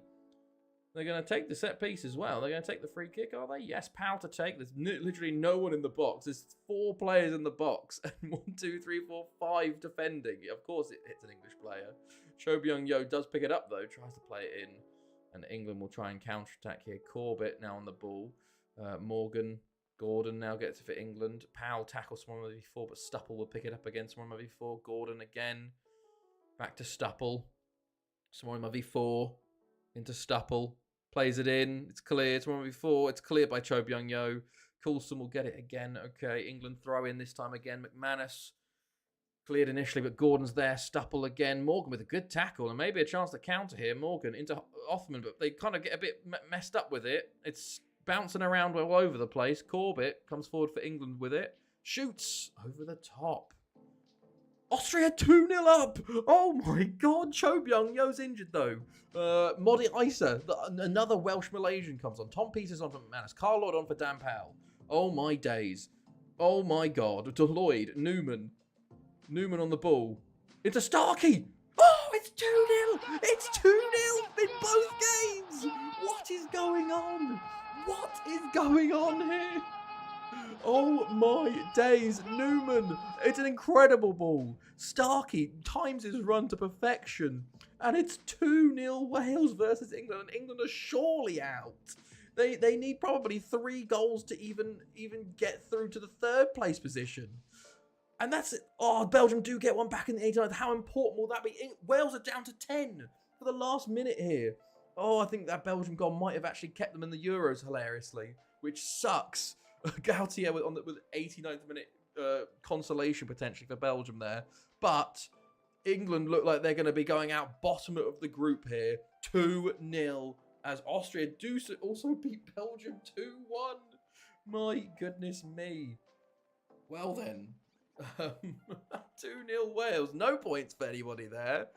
England are out, bottom of the group. My goodness me. Let's look at the points then after the group stages. I am top with 9, followed by John, Grawin, and Busquets, all tied for 3rd with 4 points. But really, the more important stuff is in the group stages here. Belgium finished 3rd. But I think -1 goal difference actually takes them through. Genuinely, I think it takes them through. Belgium do not win a single game and will get through on 2 points. Hilariously, that Wales' 2 shots on target was their only shots of the game. Let's have a look. So, let's have a look at those stages.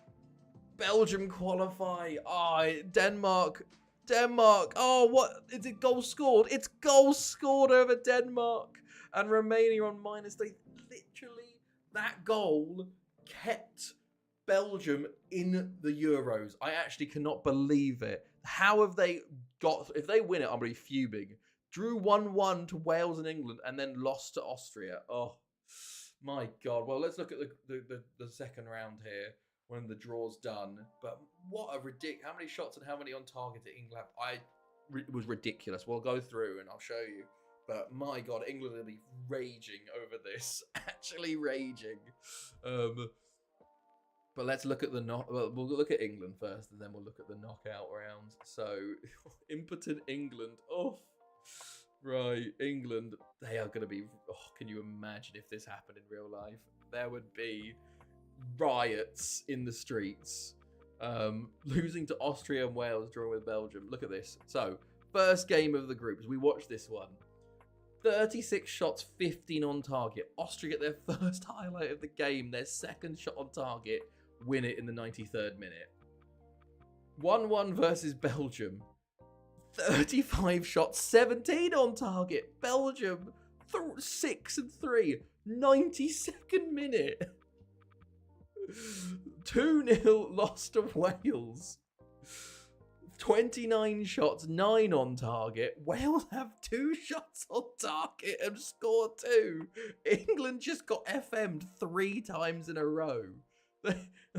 15. Was that another 15? 17. That's 22. No, 32, sorry. They had 41. 41 shots on target. 29 plus like 64. 64. No, 100 shots on target. 100 shots on target. Around 42. I think 41, 42 on target. They get 1 point from their group. Actually insane. What a ridiculous group stage is as well. Germany drop out with 2 points. England drop out with 1. France drop out with 1. Belgium, you bastards, stay in. Let's look at the second round then. Sweden, Italy, Switzerland, Slovakia, Netherlands, Belgium.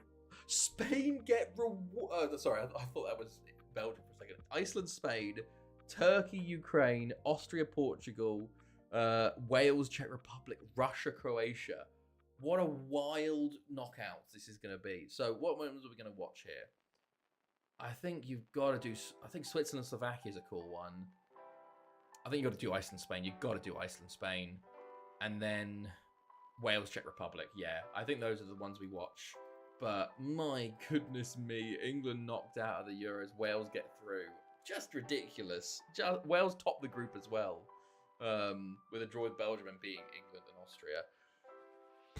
Well, there we go, lads. That was an insane group stage. Hopefully it continues in the knockouts, but we are going to be doing that on Saturday. And so unfortunately, I feel like the magic that we had in this one might be gone.